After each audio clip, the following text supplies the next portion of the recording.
Genesis chapter 1. In the beginning, God created the heavens and the earth. The earth was formless and empty. Darkness was on the surface of the deep, and God's Spirit was hovering over the surface of the waters. God said, "Let there be light," and there was light. God saw the light, and saw that it was good. God divided the light from the darkness. God called the light day, and the darkness he called night. There was evening and there was morning, the first day. God said, "Let there be an expanse in the middle of the waters, and let it divide the waters from the waters." God made the expanse, and divided the waters which were under the expanse from the waters which were above the expanse. And it was so. God called the expanse sky. There was evening and there was morning, a second day. God said, "Let the waters under the sky be gathered together to one place, and let the dry land appear." And it was so. God called the dry land earth, and the gathering together of the waters he called seas. God saw that it was good. God said, "Let the earth yield grass, herbs yielding seeds, and fruit trees bearing fruit after their kind, with their seeds in it on the earth." And it was so. The earth yielded grass, herbs yielding seed after their kind, and trees bearing fruit, with their seeds in it after their kind. And God saw that it was good. There was evening and there was morning, a third day.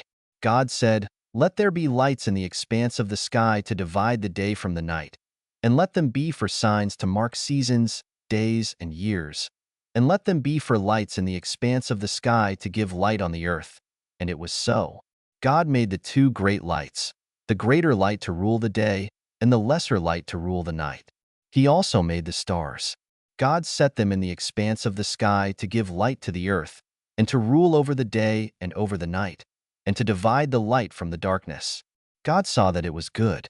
There was evening and there was morning, a fourth day. God said, "Let the waters abound with living creatures, and let birds fly above the earth in the open expanse of the sky." God created the large sea creatures and every living creature that moves, with which the waters swarmed, after their kind, and every winged bird after its kind. God saw that it was good. God blessed them, saying, "Be fruitful and multiply, and fill the waters and the seas, and let birds multiply on the earth." There was evening and there was morning, a fifth day. God said, "Let the earth produce living creatures after their kind, livestock, creeping things, and animals of the earth after their kind." And it was so. God made the animals of the earth after their kind, and the livestock after their kind, and everything that creeps on the ground after its kind. God saw that it was good. God said, "Let's make man in our image, after our likeness. Let them have dominion over the fish of the sea, and over the birds of the sky, and over the livestock, and over all the earth, and over every creeping thing that creeps on the earth." God created man in his own image. In God's image he created him. Male and female he created them. God blessed them. God said to them, "Be fruitful, multiply, fill the earth, and subdue it. Have dominion over the fish of the sea, over the birds of the sky, and over every living thing that moves on the earth." God said, "Behold, I have given you every herb yielding seed, which is on the surface of all the earth, and every tree, which bears fruit yielding seed. It will be your food. To every animal of the earth, and to every bird of the sky, and to everything that creeps on the earth, in which there is life, I have given every green herb for food." And it was so. Genesis chapter 2. The heavens, the earth, and all their vast array were finished. On the seventh day God finished his work which he had done, and he rested on the seventh day from all his work which he had done. God blessed the seventh day, and made it holy, because he rested in it from all his work of creation which he had done. This is the history of the generations of the heavens and of the earth when they were created, in the day that the Lord God made the earth and the heavens. No plant of the field was yet in the earth, and no herb of the field had yet sprung up, for the Lord God had not caused it to rain on the earth. There was not a man to till the ground, but a mist went up from the earth and watered the whole surface of the ground. The Lord God formed man from the dust of the ground, and breathed into his nostrils the breath of life, and man became a living soul. The Lord God planted a garden eastward, in Eden, and there he put the man whom he had formed. Out of the ground the Lord God made every tree to grow that is pleasant to the sight and good for food, including the tree of life in the middle of the garden and the tree of the knowledge of good and evil. A river went out of Eden to water the garden, and from there it was parted and became the source of 4 rivers. The name of the first is Pishon. It flows through the whole land of Havilah, where there is gold, and the gold of that land is good. Bdellium and onyx stone are also there. The name of the second river is Gin. It is the same river that flows through the whole land of Cush. The name of the third river is Hiddekel. This is the one which flows in front of Assyria. The fourth river is the Euphrates. The Lord God took the man and put him into the Garden of Eden to cultivate and keep it. The Lord God commanded the man, saying, "You may freely eat of every tree of the garden, but you shall not eat of the tree of the knowledge of good and evil, for in the day that you eat of it, you will surely die." The Lord God said, "It is not good for the man to be alone. I will make him a helper comparable to him." Out of the ground the Lord God formed every animal of the field and every bird of the sky, and brought them to the man to see what he would call them. Whatever the man called every living creature became its name. The man gave names to all livestock, and to the birds of the sky, and to every animal of the field. But for man there was not found a helper comparable to him. The Lord God caused the man to fall into a deep sleep. As the man slept, he took one of his ribs and closed up the flesh in its place. The Lord God made a woman from the rib which he had taken from the man, and brought her to the man. The man said, "This is now bone of my bones and flesh of my flesh. She will be called woman, because she was taken out of man. Therefore a man will leave his father and his mother, and will join with his wife, and they will be one flesh." The man and his wife were both naked, and they were not ashamed. Genesis chapter 3. Now the serpent was more subtle than any animal of the field which the Lord God had made. He said to the woman, "Has God really said, 'You shall not eat of any tree of the garden'?" The woman said to the serpent, "We may eat fruit from the trees of the garden, but not the fruit of the tree which is in the middle of the garden. God has said, 'You shall not eat of it. You shall not touch it, lest you die.'" The serpent said to the woman, "You won't really die, for God knows that in the day you eat it, your eyes will be opened, and you will be like God, knowing good and evil." When the woman saw that the tree was good for food, and that it was a delight to the eyes, and that the tree was to be desired to make one wise, she took some of its fruit and ate. Then she gave some to her husband with her, and he ate it too. Their eyes were opened, and they both knew that they were naked. They sewed fig leaves together and made coverings for themselves. They heard the Lord God's voice walking in the garden in the cool of the day, and the man and his wife hid themselves from the presence of the Lord God among the trees of the garden. The Lord God called to the man and said to him, "Where are you?" The man said, "I heard your voice in the garden, and I was afraid, because I was naked, so I hid myself." God said, "Who told you that you were naked? Have you eaten from the tree that I commanded you not to eat from?" The man said, "The woman whom you gave to be with me, she gave me fruit from the tree, and I ate it." The Lord God said to the woman, "What have you done?" The woman said, "The serpent deceived me, and I ate." The Lord God said to the serpent, "Because you have done this, you are cursed above all livestock, and above every animal of the field. You shall go on your belly, and you shall eat dust all the days of your life. I will put hostility between you and the woman, and between your offspring and her offspring. He will bruise your head, and you will bruise his heel." To the woman he said, "I will greatly multiply your pain in childbirth. You will bear children in pain. Your desire will be for your husband, and he will rule over you." To Adam he said, "Because you have listened to your wife's voice, and have eaten from the tree, about which I commanded you, saying, 'You shall not eat of it,' the ground is cursed for your sake. You will eat from it with much labor all the days of your life. It will yield thorns and thistles to you, and you will eat the herb of the field. You will eat bread by the sweat of your face until you return to the ground, for you were taken out of it, for you are dust, and you shall return to dust." The man called his wife Eve, because she would be the mother of all the living. The Lord God made garments of animal skins for Adam and for his wife. and clothed them. The Lord God said, "Behold, the man has become like one of us, knowing good and evil. Now, lest he reach out his hand, and also take of the tree of life, and eat, and live forever."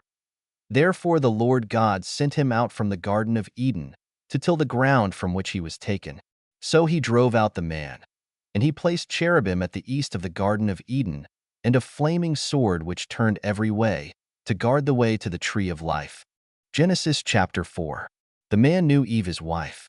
She conceived, and gave birth to Cain, and said, "I have gotten a man with the Lord's help."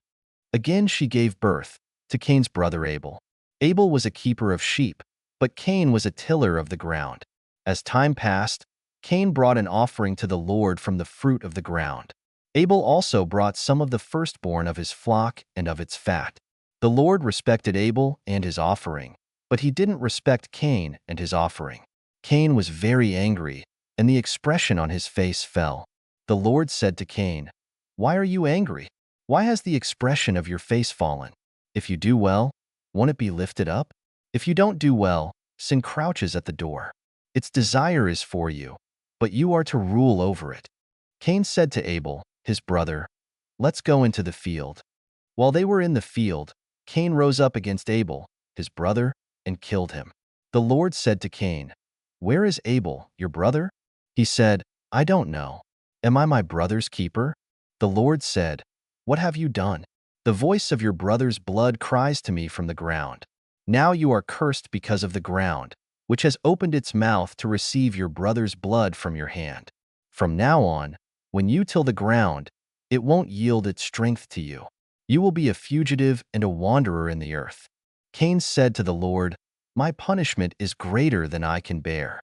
Behold, you have driven me out today from the surface of the ground. I will be hidden from your face, and I will be a fugitive and a wanderer in the earth. Whoever finds me will kill me." The Lord said to him, "Therefore whoever slays Cain, vengeance will be taken on him sevenfold." The Lord appointed a sign for Cain, so that anyone finding him would not strike him. Cain left the Lord's presence and lived in the land of Nod, east of Eden. Cain knew his wife. She conceived and gave birth to Enoch. He built a city and named the city after the name of his son, Enoch. Irad was born to Enoch. Irad became the father of Mehujael. Mehujael became the father of Methuselah. Methuselah became the father of Lamech. Lamech took 2 wives. The name of the first one was Ada, and the name of the second one was Zillah. Ada gave birth to Jabal, who was the father of those who dwell in tents and have livestock. His brother's name was Jubal, who was the father of all who handle the harp and pipe. Zillah also gave birth to Tubal-Cain, the forger of every cutting instrument of bronze and iron. Tubal-Cain's sister was Naamah. Lamech said to his wives, "Ada and Zillah, hear my voice. You wives of Lamech, listen to my speech. For I have slain a man for wounding me, a young man for bruising me. If Cain will be avenged 7 times, truly Lamech 77 times." Adam knew his wife again. She gave birth to a son, and named him Seth, saying, "For God has given me another child instead of Abel, for Cain killed him." A son was also born to Seth, and he named him Enosh. At that time men began to call on the Lord's name.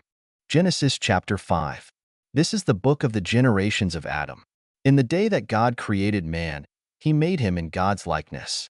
He created them male and female, and blessed them. On the day they were created, he named them Adam. Adam lived 130 years, and became the father of a son in his own likeness, after his image, and named him Seth. The days of Adam after he became the father of Seth were 800 years, and he became the father of other sons and daughters. All the days that Adam lived were 930 years, then he died. Seth lived 105 years, then became the father of Enosh. Seth lived after he became the father of Enosh 807 years, and became the father of other sons and daughters. All of the days of Seth were 912 years, then he died. Enosh lived 90 years, and became the father of Kenan.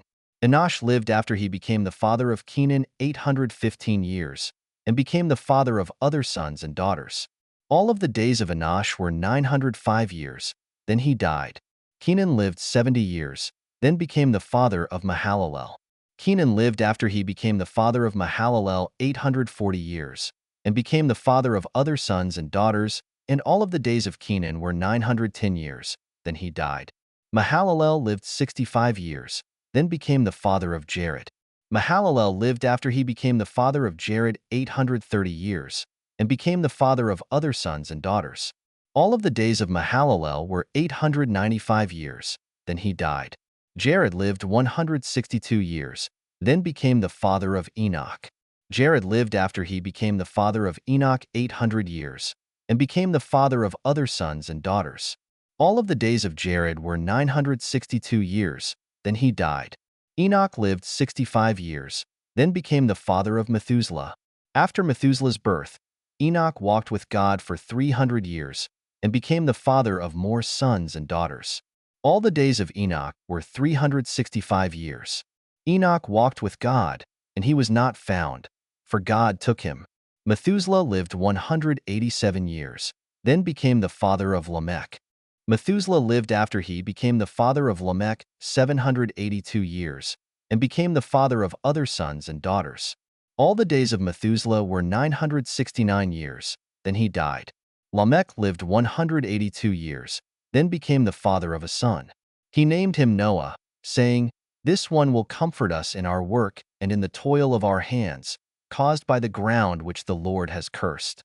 Lamech lived after he became the father of Noah 595 years, and became the father of other sons and daughters. All the days of Lamech were 777 years, then he died. Noah was 500 years old. Then Noah became the father of Shem, Ham, and Japheth. Genesis chapter 6.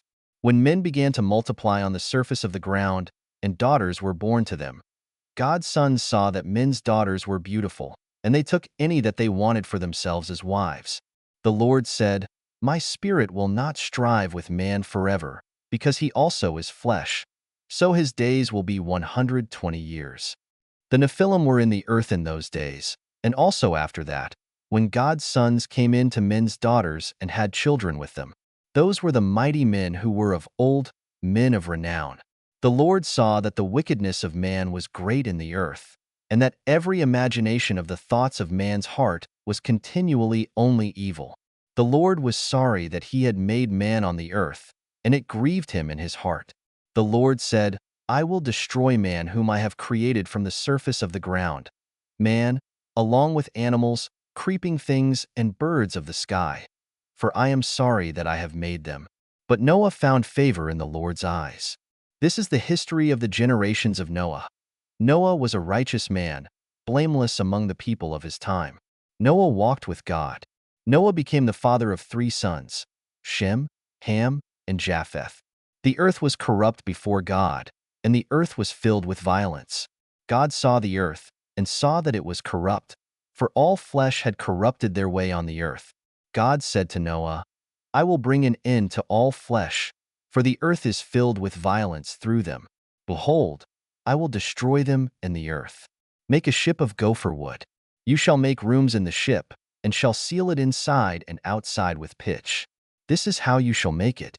The length of the ship shall be 300 cubits, its width 50 cubits, and its height 30 cubits.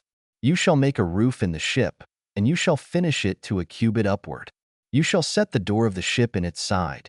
You shall make it with lower, second, and third levels. I, even I, will bring the flood of waters on this earth to destroy all flesh having the breath of life from under the sky. Everything that is in the earth will die, but I will establish my covenant with you. You shall come into the ship, you, your sons, your wife, and your sons' wives with you. Of every living thing of all flesh, you shall bring 2 of every sort into the ship, to keep them alive with you. They shall be male and female. Of the birds after their kind, of the livestock after their kind, of every creeping thing of the ground after its kind, 2 of every sort will come to you, to keep them alive. Take with you some of all food that is eaten, and gather it to yourself, and it will be for food for you and for them." Thus Noah did. He did all that God commanded him. Genesis chapter 7. The Lord said to Noah, "Come with all of your household into the ship, for I have seen your righteousness before me in this generation. You shall take 7 pairs of every clean animal with you, the male and his female. Of the animals that are not clean, take 2, the male and his female. Also of the birds of the sky, 7 and 7, male and female, to keep seed alive on the surface of all the earth. In 7 days, I will cause it to rain on the earth for 40 days and 40 nights. I will destroy every living thing that I have made from the surface of the ground. Noah did everything that the Lord commanded him. Noah was 600 years old when the flood of waters came on the earth. Noah went into the ship with his sons, his wife, and his sons' wives, because of the floodwaters. Clean animals, unclean animals, birds, and everything that creeps on the ground went by pairs to Noah into the ship, male and female, as God commanded Noah. After the 7 days, the floodwaters came on the earth. In the 600th year of Noah's life, in the 2nd month, on the 17th day of the month, on that day all the fountains of the great deep burst open, and the sky's windows opened. It rained on the earth 40 days and 40 nights. In the same day Noah and Shem, Ham and Japheth, the sons of Noah, and Noah's wife and the 3 wives of his sons with them, entered into the ship, they, and every animal after its kind, all the livestock after their kind, every creeping thing that creeps on the earth after its kind, and every bird after its kind, every bird of every sort. Pairs from all flesh with the breath of life in them went into the ship to Noah. Those who went in male and female of all flesh, as God commanded him. Then the Lord shut him in. The flood was 40 days on the earth. The waters increased and lifted up the ship, and it was lifted up above the earth.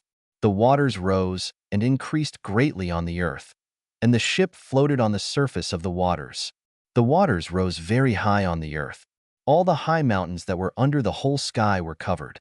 The waters rose 15 cubits higher, and the mountains were covered. All flesh died that moved on the earth, including birds, livestock, animals, every creeping thing that creeps on the earth, and every man. All on the dry land, in whose nostrils was the breath of the spirit of life, died. Every living thing was destroyed that was on the surface of the ground, including man, livestock, creeping things, and birds of the sky. They were destroyed from the earth. Only Noah was left, and those who were with him in the ship. The waters flooded the earth 150 days. Genesis chapter 8.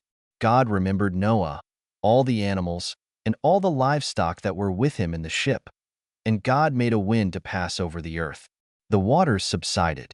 The deep's fountains and the sky's windows were also stopped, and the rain from the sky was restrained. The waters continually receded from the earth. After the end of 150 days, the waters receded. The ship rested in the 7th month, on the 17th day of the month, on Ararat's mountains. The waters receded continually until the 10th month. In the 10th month, on the 1st day of the month, the tops of the mountains were visible. At the end of 40 days, Noah opened the window of the ship which he had made, and he sent out a raven. It went back and forth until the waters were dried up from the earth. He himself sent out a dove to see if the waters were abated from the surface of the ground. But the dove found no place to rest her foot, and she returned into the ship to him, for the waters were on the surface of the whole earth. He put out his hand and took her, and brought her to him into the ship. He waited yet another 7 days, and again he sent the dove out of the ship. The dove came back to him at evening, and behold, in her mouth was a freshly plucked olive leaf. So Noah knew that the waters were abated from the earth. He waited yet another 7 days, and sent out the dove, and she didn't return to him any more. In the 601st year, in the 1st month, the 1st day of the month, the waters were dried up from the earth. Noah removed the covering of the ship, and looked. He saw that the surface of the ground was dry. In the 2nd month, on the 27th day of the month, the earth was dry. God spoke to Noah, saying, "Go out of the ship, you, your wife, your sons, and your sons' wives with you. Bring out with you every living thing that is with you of all flesh, including birds, livestock, and every creeping thing that creeps on the earth, that they may breed abundantly in the earth, and be fruitful, and multiply on the earth." Noah went out with his sons, his wife, and his sons' wives with him. Every animal, every creeping thing, and every bird, whatever moves on the earth, after their families, went out of the ship. Noah built an altar to the Lord, and took of every clean animal, and of every clean bird, and offered burnt offerings on the altar. The Lord smelled the pleasant aroma. The Lord said in his heart, I will not again curse the ground any more for man's sake, because the imagination of man's heart is evil from his youth. I will never again strike every living thing, as I have done. While the earth remains, seed time and harvest, and cold and heat, and summer and winter, and day and night will not cease. Genesis chapter 9. God blessed Noah and his sons, and said to them, Be fruitful, multiply, and replenish the earth. The fear of you and the dread of you will be on every animal of the earth, and on every bird of the sky. Everything that moves along the ground, and all the fish of the sea, are delivered into your hand. Every moving thing that lives will be food for you. As I gave you the green herb, I have given everything to you. But flesh with its life, that is, its blood, you shall not eat. I will surely require accounting for your life's blood. At the hand of every animal I will require it. At the hand of man, even at the hand of every man's brother, I will require the life of man. Whoever sheds man's blood, his blood will be shed by man. For God made man in his own image. Be fruitful and multiply. Increase abundantly in the earth and multiply in it. God spoke to Noah and to his sons with him, saying, As for me, behold, I establish my covenant with you, and with your offspring after you, and with every living creature that is with you, the birds, the livestock, and every animal of the earth with you, of all that go out of the ship, even every animal of the earth. I will establish my covenant with you.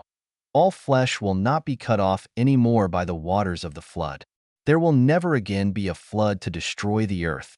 God said, This is the token of the covenant which I make between me and you and every living creature that is with you for perpetual generations.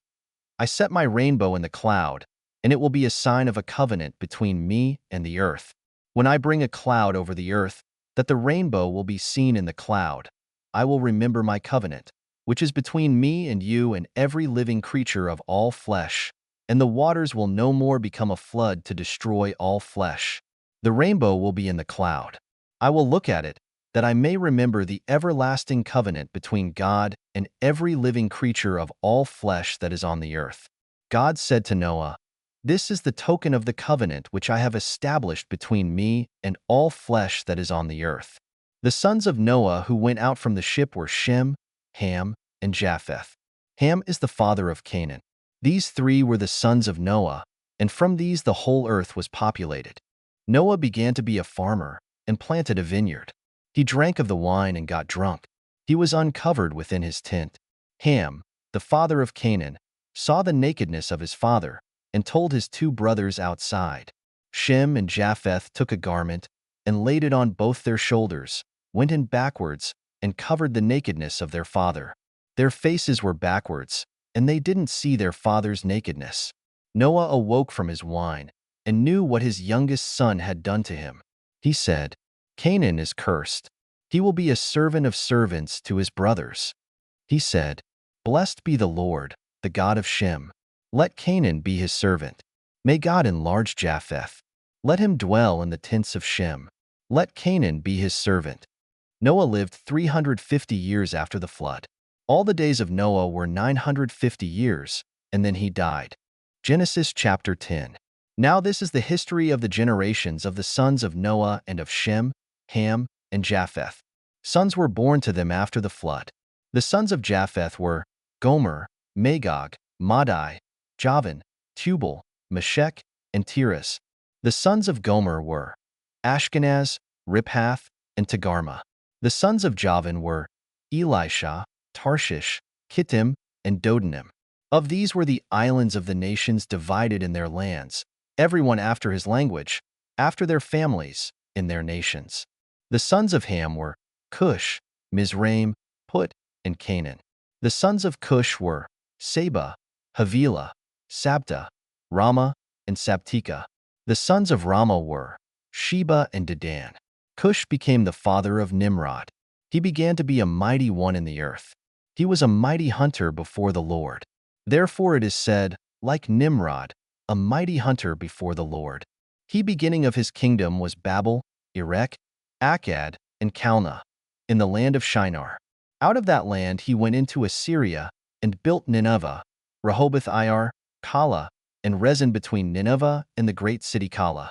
Mizraim became the father of Ludim, Anamim, Lahabim, Naphtahim, Pathrusim, Casluim, which the Philistines descended from, and Caphtorim. Canaan became the father of Sidon, his firstborn, Hate, the Jebusites, the Amorites, the Girgashites, the Hivites, the Arkites, the Sinites, the Arvadites, the Zemarites, and the Hamathites. Afterward the families of the Canaanites were spread abroad.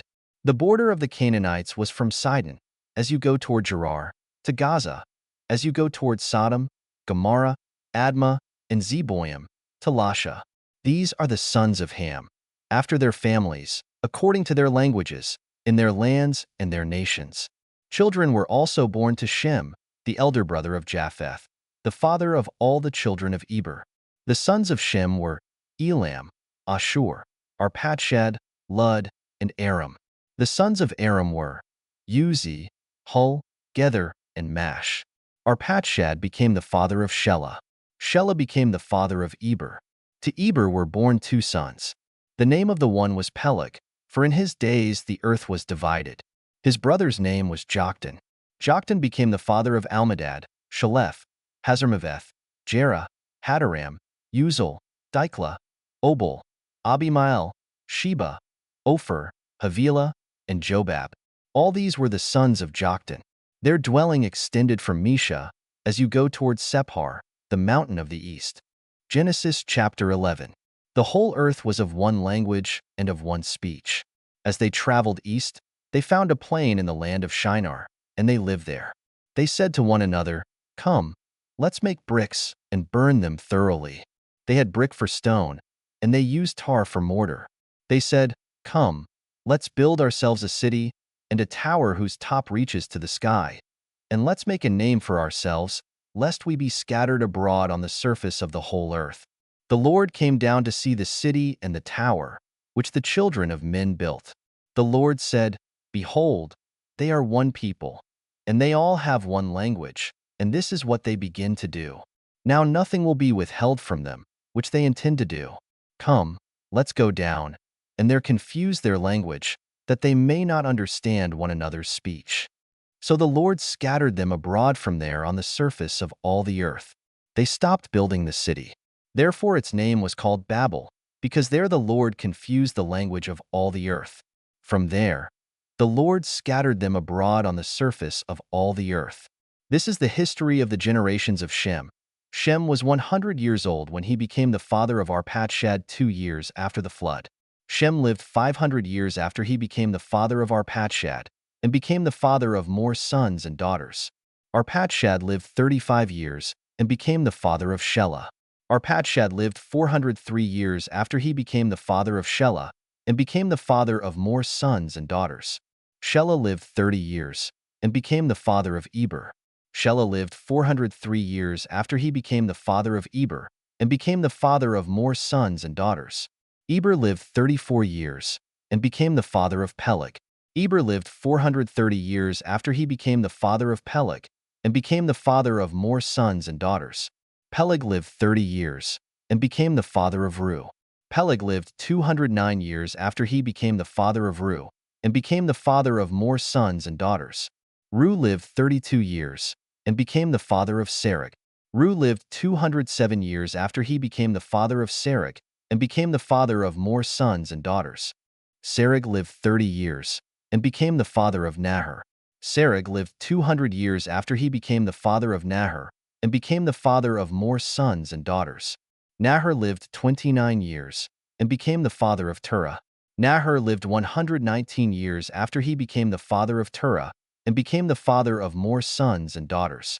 Terah lived 70 years, and became the father of Abram, Nahor, and Haran. Now this is the history of the generations of Terah. Terah became the father of Abram, Nahor, and Haran. Haran became the father of Lot. Haran died in the land of his birth, in Ur of the Chaldees, while his father Terah was still alive. Abram and Nahor married wives. The name of Abram's wife was Sarai, and the name of Nahor's wife was Milcah, the daughter of Haran, who was also the father of Iscah. Sarai was barren. She had no child. Terah took Abram his son, Lot the son of Haran, his son's son, and Sarai his daughter-in-law, his son Abram's wife. They went from Ur of the Chaldees to go into the land of Canaan. They came to Haran and lived there. The days of Terah were 205 years. Terah died in Haran. Genesis chapter 12. Now the Lord said to Abram, "Leave your country and your relatives and your father's house, and go to the land that I will show you. I will make of you a great nation. I will bless you and make your name great. You will be a blessing. I will bless those who bless you, and I will curse him who treats you with contempt. All the families of the earth will be blessed through you." So Abram went, as the Lord had told him. Lot went with him. Abram was 75 years old when he departed from Haran. Abram took Sarai his wife, Lot his brother's son, all their possessions that they had gathered, and the people whom they had acquired in Haran, and they went to go into the land of Canaan. They entered into the land of Canaan. Abram passed through the land to the place of Shechem, to the oak of Moreh. At that time, Canaanites were in the land. The Lord appeared to Abram and said, "I will give this land to your offspring." He built an altar there to the Lord, who had appeared to him. He left from there to go to the mountain on the east of Bethel and pitched his tent, having Bethel on the west and Ai on the east. There he built an altar to the Lord and called on the Lord's name.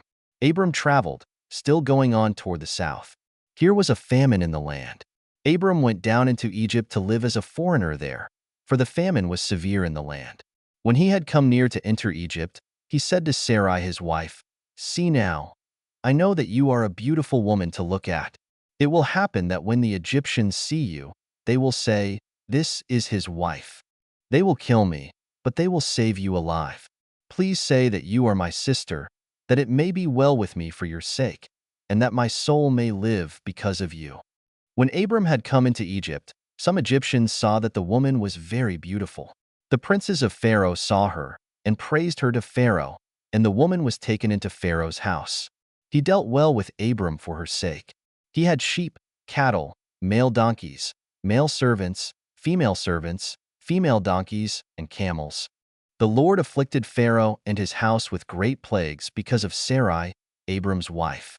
Pharaoh called Abram and said, "What is this that you have done to me?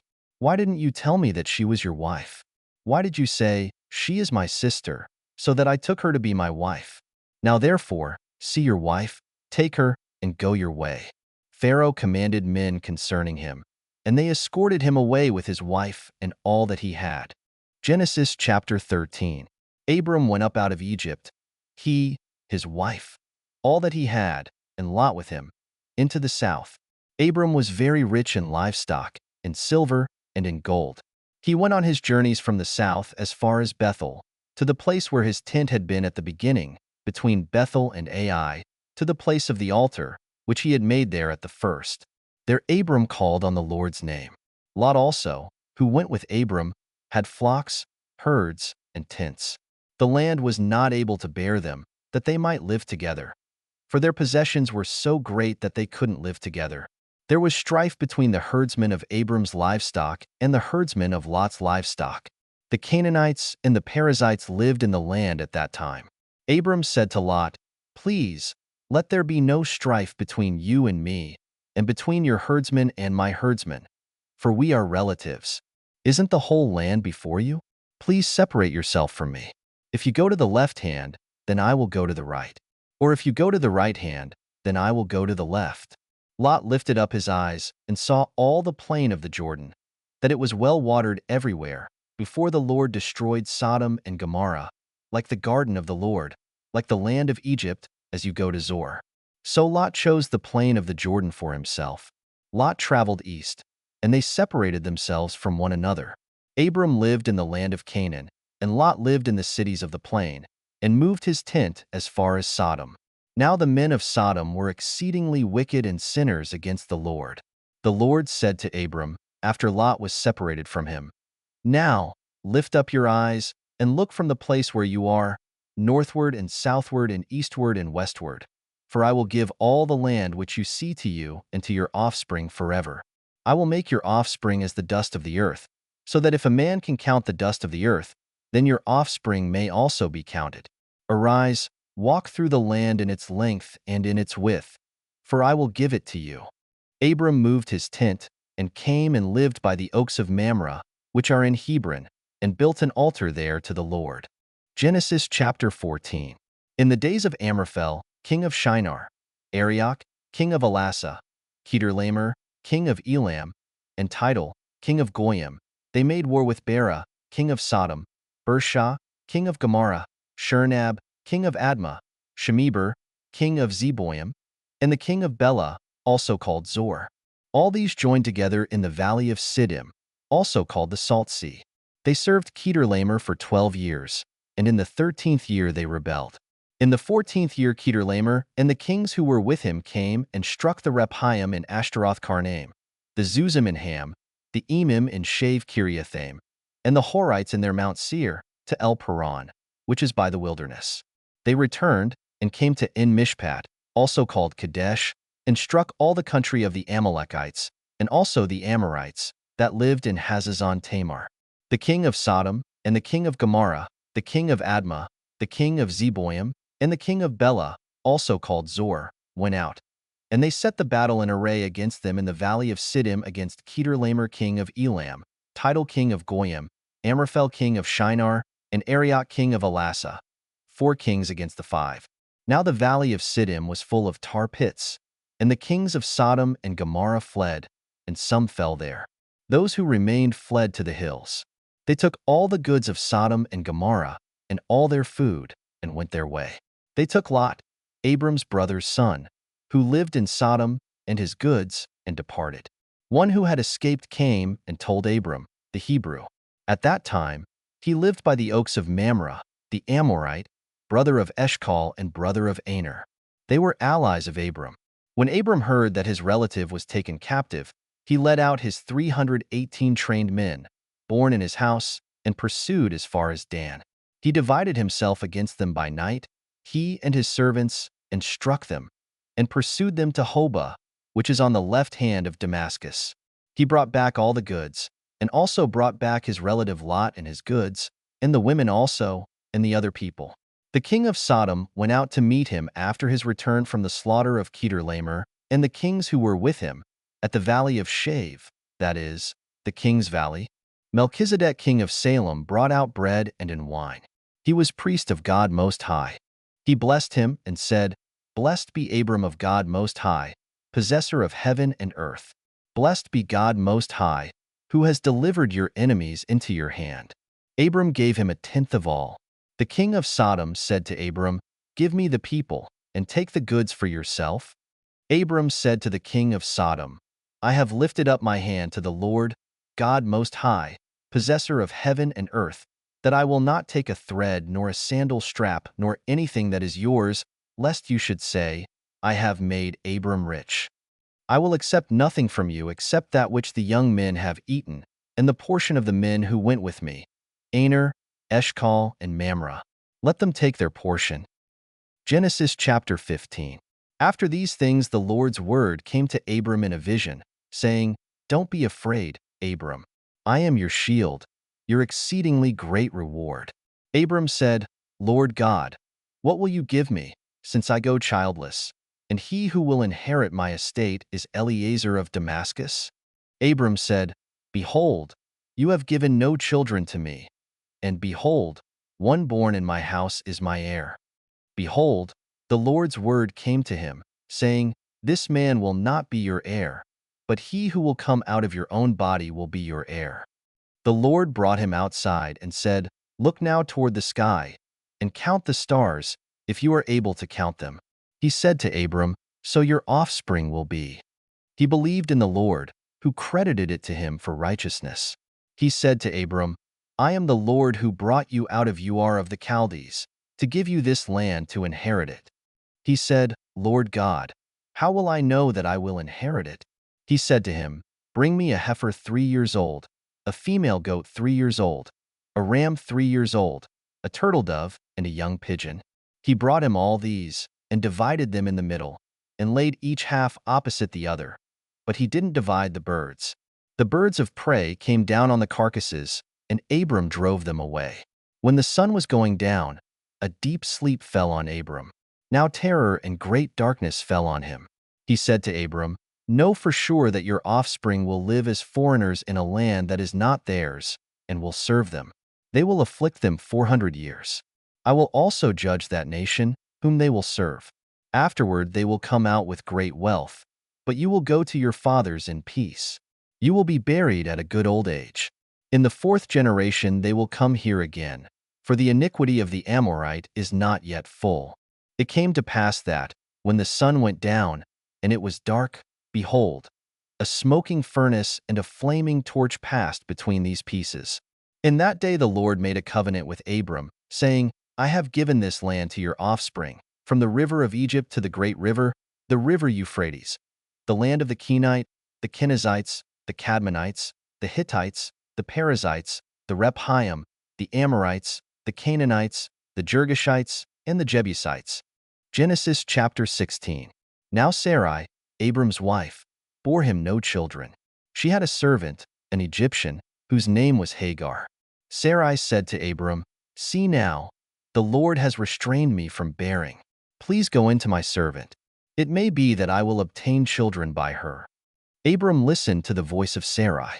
Sarai, Abram's wife, took Hagar the Egyptian, her servant, after Abram had lived 10 years in the land of Canaan, and gave her to Abram her husband to be his wife. He went in to Hagar, and she conceived. When she saw that she had conceived, her mistress was despised in her eyes. Sarai said to Abram, "This wrong is your fault. I gave my servant into your bosom, and when she saw that she had conceived, she despised me. May the Lord judge between me and you."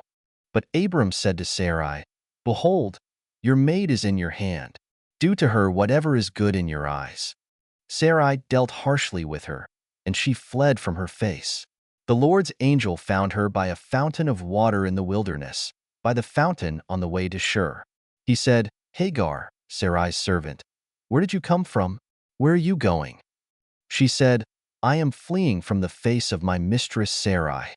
The Lord's angel said to her, "Return to your mistress and submit yourself under her hands." The Lord's angel said to her, "I will greatly multiply your offspring, that they will not be counted for multitude." The Lord's angel said to her, "Behold, you are with child and will bear a son. You shall call his name Ishmael, because the Lord has heard your affliction. He will be like a wild donkey among men. His hand will be against every man, and every man's hand against him. He will live opposed to all of his brothers." She called the name of the Lord who spoke to her, "You are a God who sees." For she said, "Have I even stayed alive after seeing him?" Therefore the well was called Bir Lahairoi. Behold, it is between Kadesh and Bered. Hagar bore a son for Abram. Abram called the name of his son, whom Hagar bore, Ishmael. Abram was 86 years old when Hagar bore Ishmael to Abram. Genesis chapter 17. When Abram was 99 years old, the Lord appeared to Abram and said to him, "I am God Almighty. Walk before me and be blameless. I will make my covenant between me and you, and will multiply you exceedingly." Abram fell on his face. God talked with him, saying, "As for me, behold, my covenant is with you. You will be the father of a multitude of nations. Your name will no more be called Abram, but your name will be Abraham. For I have made you the father of a multitude of nations. I will make you exceedingly fruitful, and I will make nations of you. Kings will come out of you. I will establish my covenant between me and you and your offspring after you throughout their generations for an everlasting covenant, to be a God to you and to your offspring after you.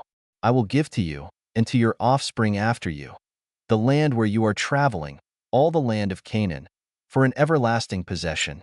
I will be their God." God said to Abraham, "As for you, you shall keep my covenant, you and your offspring after you throughout their generations. This is my covenant, which you shall keep, between me and you and your offspring after you. Every male among you shall be circumcised. You shall be circumcised in the flesh of your foreskin. It will be a token of the covenant between me and you.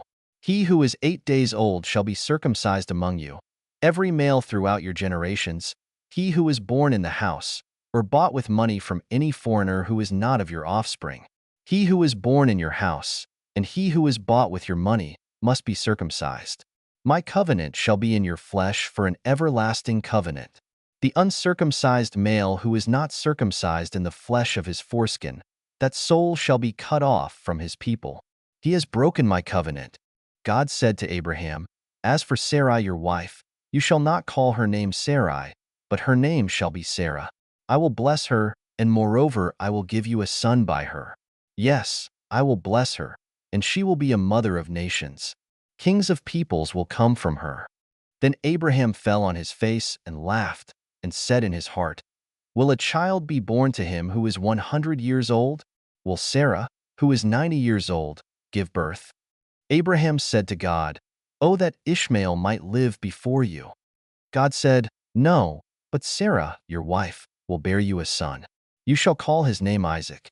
I will establish my covenant with him for an everlasting covenant for his offspring after him. As for Ishmael, I have heard you. Behold, I have blessed him, and will make him fruitful, and will multiply him exceedingly. He will become the father of 12 princes, and I will make him a great nation. But I will establish my covenant with Isaac, whom Sarah will bear to you at this set time next year. When he finished talking with him, God went up from Abraham. Abraham took Ishmael his son, all who were born in his house, and all who were bought with his money, every male among the men of Abraham's house, and circumcised the flesh of their foreskin in the same day, as God had said to him. Abraham was 99 years old when he was circumcised in the flesh of his foreskin. Ishmael, his son, was 13 years old when he was circumcised in the flesh of his foreskin. In the same day both Abraham and Ishmael, his son, were circumcised. All the men of his house, those born in the house, and those bought with money from a foreigner, were circumcised with him. Genesis chapter 18. The Lord appeared to him by the oaks of Mamre, as he sat in the tent door in the heat of the day. He lifted up his eyes and looked, and saw that 3 men stood near him.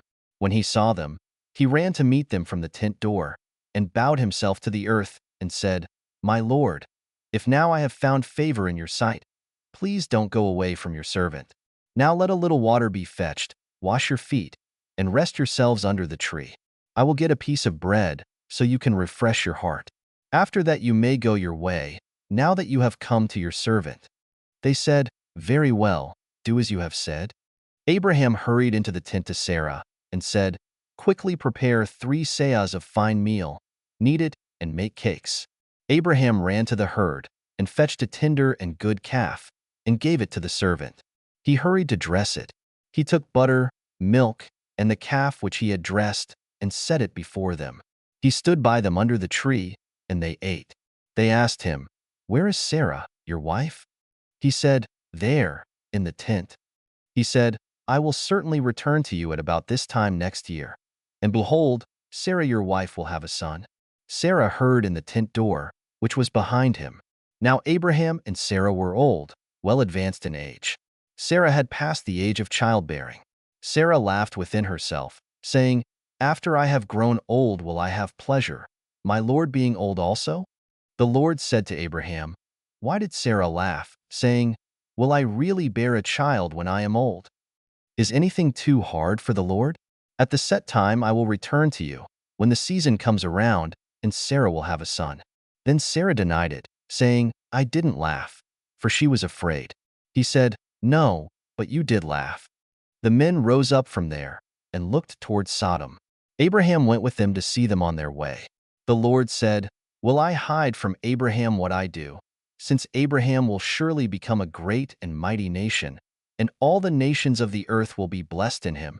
For I have known him, to the end that he may command his children and his household after him, that they may keep the way of the Lord, to do righteousness and justice, to the end that the Lord may bring on Abraham that which he has spoken of him. The Lord said, Because the cry of Sodom and Gomorrah is great, and because their sin is very grievous, I will go down now, and see whether their deeds are as bad as the reports which have come to me. If not, I will know. The men turned from there, and went toward Sodom, but Abraham stood yet before the Lord. Abraham came near, and said, Will you consume the righteous with the wicked? What if there are 50 righteous within the city? Will you consume and not spare the place for the 50 righteous who are in it? May it be far from you to do things like that, to kill the righteous with the wicked, so that the righteous should be like the wicked. May that be far from you. Shouldn't the judge of all the earth do right? The Lord said, If I find in Sodom 50 righteous within the city, then I will spare the whole place for their sake. Abraham answered, See now, I have taken it on myself to speak to the Lord, although I am dust and ashes. What if there will lack 5 of the 50 righteous? Will you destroy all the city for lack of 5? He said, I will not destroy it if I find 45 there. He spoke to him yet again, and said, What if there are 40 found there? He said, I will not do it for the 40's sake. He said, Oh, don't let the Lord be angry, and I will speak. What if there are 30 found there? He said, I will not do it if I find 30 there. He said, See now, I have taken it on myself to speak to the Lord. What if there are 20 found there? He said, I will not destroy it for the 20's sake. He said, Oh, don't let the Lord be angry, and I will speak just once more. What if 10 are found there? He said, I will not destroy it for the 10's sake. The Lord went his way as soon as he had finished communing with Abraham, and Abraham returned to his place. Genesis chapter 19. The 2 angels came to Sodom at evening. Lot sat in the gate of Sodom. Lot saw them and rose up to meet them. He bowed himself with his face to the earth, and he said, See now, my lords, please come into your servant's house, stay all night, wash your feet, and you can rise up early and go on your way. They said, No, but we will stay in the street all night. He urged them greatly, and they came in with him and entered into his house. He made them a feast and baked unleavened bread, and they ate. But before they lay down, the men of the city, the men of Sodom, surrounded the house, both young and old, all the people from every quarter. They called to Lot and said to him, Where are the men who came in to you this night? Bring them out to us, that we may have sex with them. Lot went out to them through the door and shut the door after himself. He said, Please, my brothers, don't act so wickedly. See now, I have 2 virgin daughters. Please let me bring them out to you, and you may do to them what seems good to you. Only don't do anything to these men, because they have come under the shadow of my roof. They said, Stand back. Then they said, This one fellow came in to live as a foreigner, and he appoints himself a judge. Now we will deal worse with you than with them. They pressed hard on the man Lot and came near to break the door. But the men reached out their hand and brought Lot into the house to them and shut the door. They struck the men who were at the door of the house with blindness, both small and great, so that they wearied themselves to find the door. The men said to Lot, Do you have anybody else here? Sons-in-law, your sons, your daughters, and whomever you have in the city, bring them out of the place. For we will destroy this place, because the outcry against them has grown so great before the Lord that the Lord has sent us to destroy it. Lot went out and spoke to his sons-in-law, who were pledged to marry his daughters, and said, Get up, get out of this place, for the Lord will destroy the city. But he seemed to his sons-in-law to be joking. When the morning came, then the angels hurried Lot, saying, Get up, take your wife and your 2 daughters who are here, lest you be consumed in the iniquity of the city. But he lingered, and the men grabbed his hand, his wife's hand, and his 2 daughters' hands, the Lord being merciful to him. And they took him out and set him outside of the city. It came to pass, when they had taken them out, that he said, Escape for your life. Don't look behind you, and don't stay anywhere in the plain. Escape to the mountains, lest you be consumed. Lot said to them, Oh, not so, my lord. See now, your servant has found favor in your sight, and you have magnified your loving kindness, which you have shown to me in saving my life. I can't escape to the mountain, lest evil overtake me and I die. See now, this city is near to flee to, and it is a little one. Oh, let me escape there. Isn't it a little one? And my soul will live. He said to him, Behold, I have granted your request concerning this thing also, that I will not overthrow the city of which you have spoken. Hurry, escape there, for I can't do anything until you get there. Therefore the name of the city was called Zor. The sun had risen on the earth when Lot came to Zoar. Then the Lord rained on Sodom and on Gomorrah sulfur and fire from the Lord out of the sky. He overthrew those cities, all the plain, all the inhabitants of the cities, and that which grew on the ground. But Lot's wife looked back from behind him, and she became a pillar of salt. Abraham went up early in the morning to the place where he had stood before the Lord. He looked toward Sodom and Gomorrah, and toward all the land of the plain, and saw that the smoke of the land went up as the smoke of a furnace. When God destroyed the cities of the plain, God remembered Abraham and sent Lot out of the middle of the overthrow, when he overthrew the cities in which Lot lived. Lot went up out of Zoar and lived in the mountain, and his 2 daughters with him, for he was afraid to live in Zoar. He lived in a cave with his 2 daughters. The firstborn said to the younger, "Our father is old, and there is not a man in the earth to come into us in the way of all the earth. Come, let's make our father drink wine, and we will lie with him, that we may preserve our father's family line." They made their father drink wine that night, and the firstborn went in and lay with her father. He didn't know when she lay down, nor when she arose. It came to pass on the next day that the firstborn said to the younger, "Behold, I lay last night with my father. Let's make him drink wine again tonight. You go in and lie with him, that we may preserve our father's family line." They made their father drink wine that night also. The younger went and lay with him. He didn't know when she lay down, nor when she got up. Thus both of Lot's daughters were with child by their father. The firstborn bore a son, and named him Moab. He is the father of the Moabites to this day. The younger also bore a son, and called his name Ben-Ammi. He is the father of the children of Ammon to this day. Genesis chapter 20. Abraham traveled from there toward the land of the south, and lived between Kadesh and Shur. He lived as a foreigner in Gerar. Abraham said about Sarah his wife, "She is my sister." Abimelech king of Gerar sent, and took Sarah.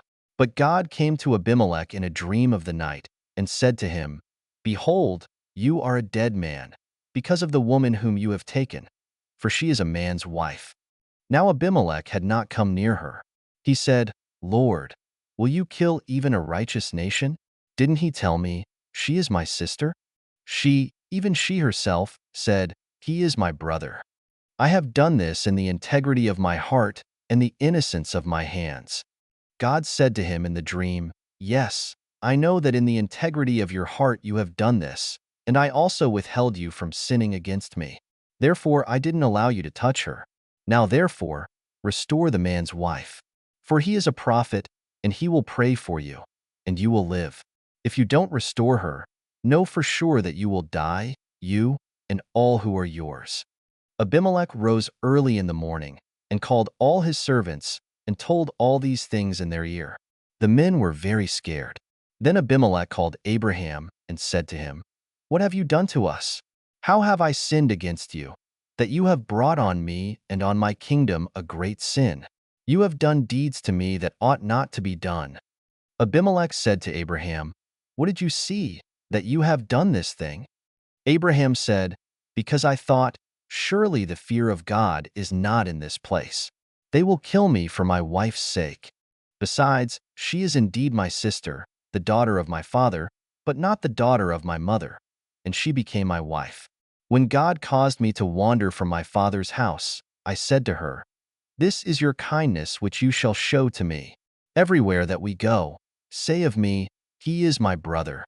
Abimelech took sheep and cattle, male servants and female servants, and gave them to Abraham, and restored Sarah, his wife, to him. Abimelech said, "Behold, my land is before you. Dwell where it pleases you." To Sarah he said, "Behold, I have given your brother 1,000 pieces of silver. Behold, it is for you a covering of the eyes to all that are with you. In front of all you are vindicated." Abraham prayed to God. So God healed Abimelech, his wife, and his female servants, and they bore children. For the Lord had closed up tight all the wombs of the house of Abimelech, because of Sarah, Abraham's wife. Genesis chapter 21.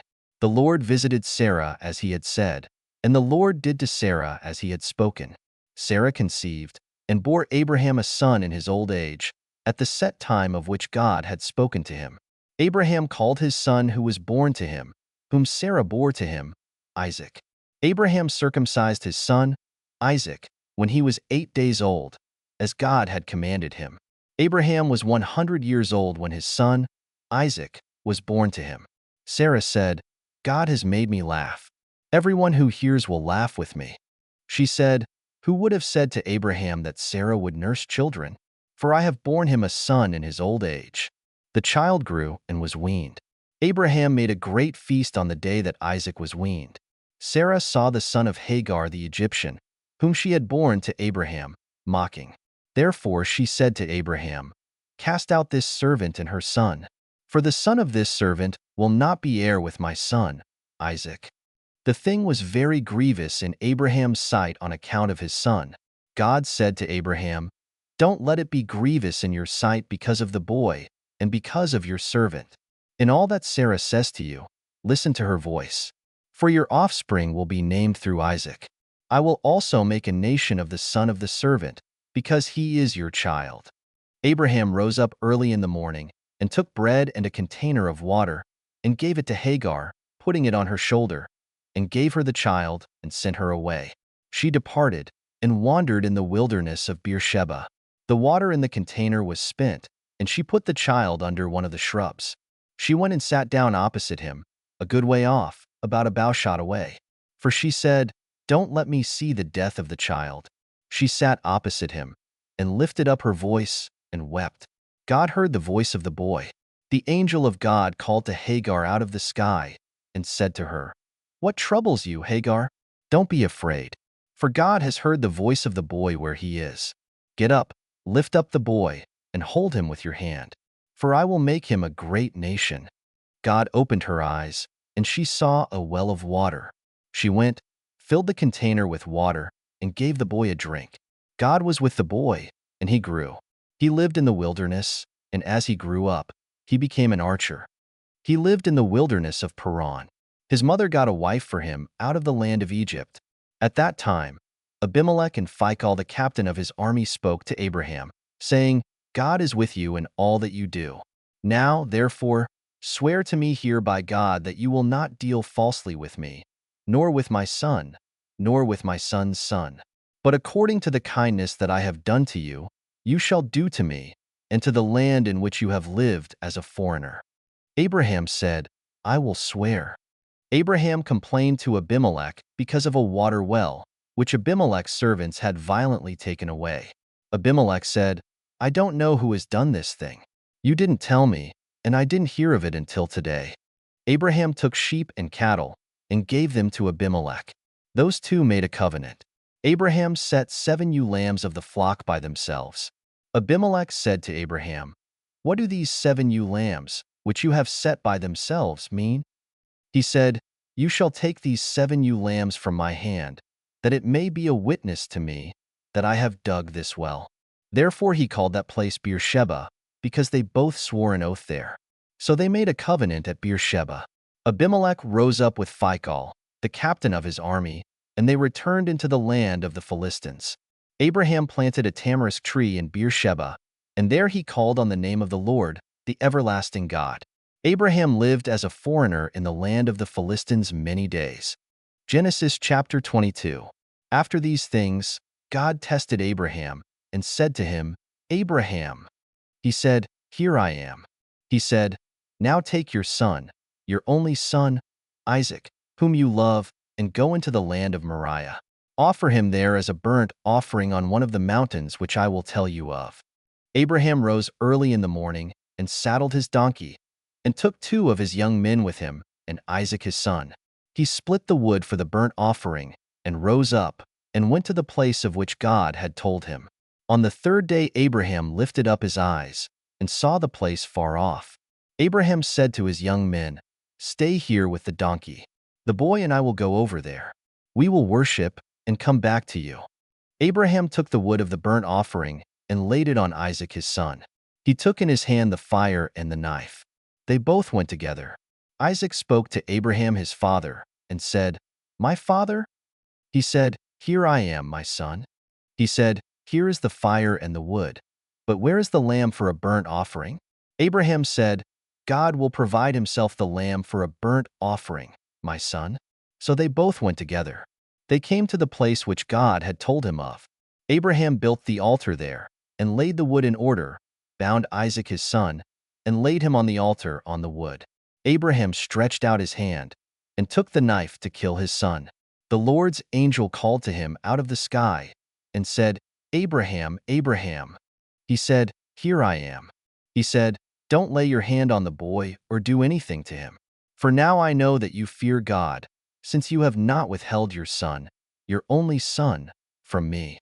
Abraham lifted up his eyes and looked, and saw that behind him was a ram caught in the thicket by his horns. Abraham went and took the ram, and offered him up for a burnt offering instead of his son. Abraham called the name of that place, "The Lord will provide." As it is said to this day, "On the Lord's mountain it will be provided." The Lord's angel called to Abraham a second time out of the sky, and said, "I have sworn by myself, says the Lord, because you have done this thing, and have not withheld your son, your only son, that I will bless you greatly, and I will multiply your offspring greatly like the stars of the heavens, and like the sand which is on the seashore. Your offspring will possess the gate of his enemies. All the nations of the earth will be blessed by your offspring, because you have obeyed my voice." So Abraham returned to his young men, and they rose up and went together to Beersheba. Abraham lived at Beersheba. After these things, Abraham was told, "Behold, Milcah, she also has borne children to your brother Nahor. Uzi is firstborn, Buz his brother, Kemuel the father of Aram, Chesed, Hazo, Pildash, Jidlaph, and Bethuel. Bethuel became the father of Rebekah. These 8 Milcah bore to Nahor, Abraham's brother. His concubine, whose name was Reumah, also bore Tebah, Gaham, Tahash, and Makkah. Genesis chapter 23. Sarah lived 127 years. This was the length of Sarah's life. Sarah died in Kiriath Arba, also called Hebron, in the land of Canaan. Abraham came to mourn for Sarah and to weep for her. Abraham rose up from before his dead and spoke to the children of Het, saying, "I am a stranger and a foreigner living with you. Give me a possession of a burying place with you, that I may bury my dead out of my sight." The children of Het answered Abraham, saying to him, "Hear us, my lord. You are a prince of God among us. Bury your dead in the best of our tombs. None of us will withhold from you his tomb. Bury your dead." Abraham rose up and bowed himself to the people of the land, to the children of Het.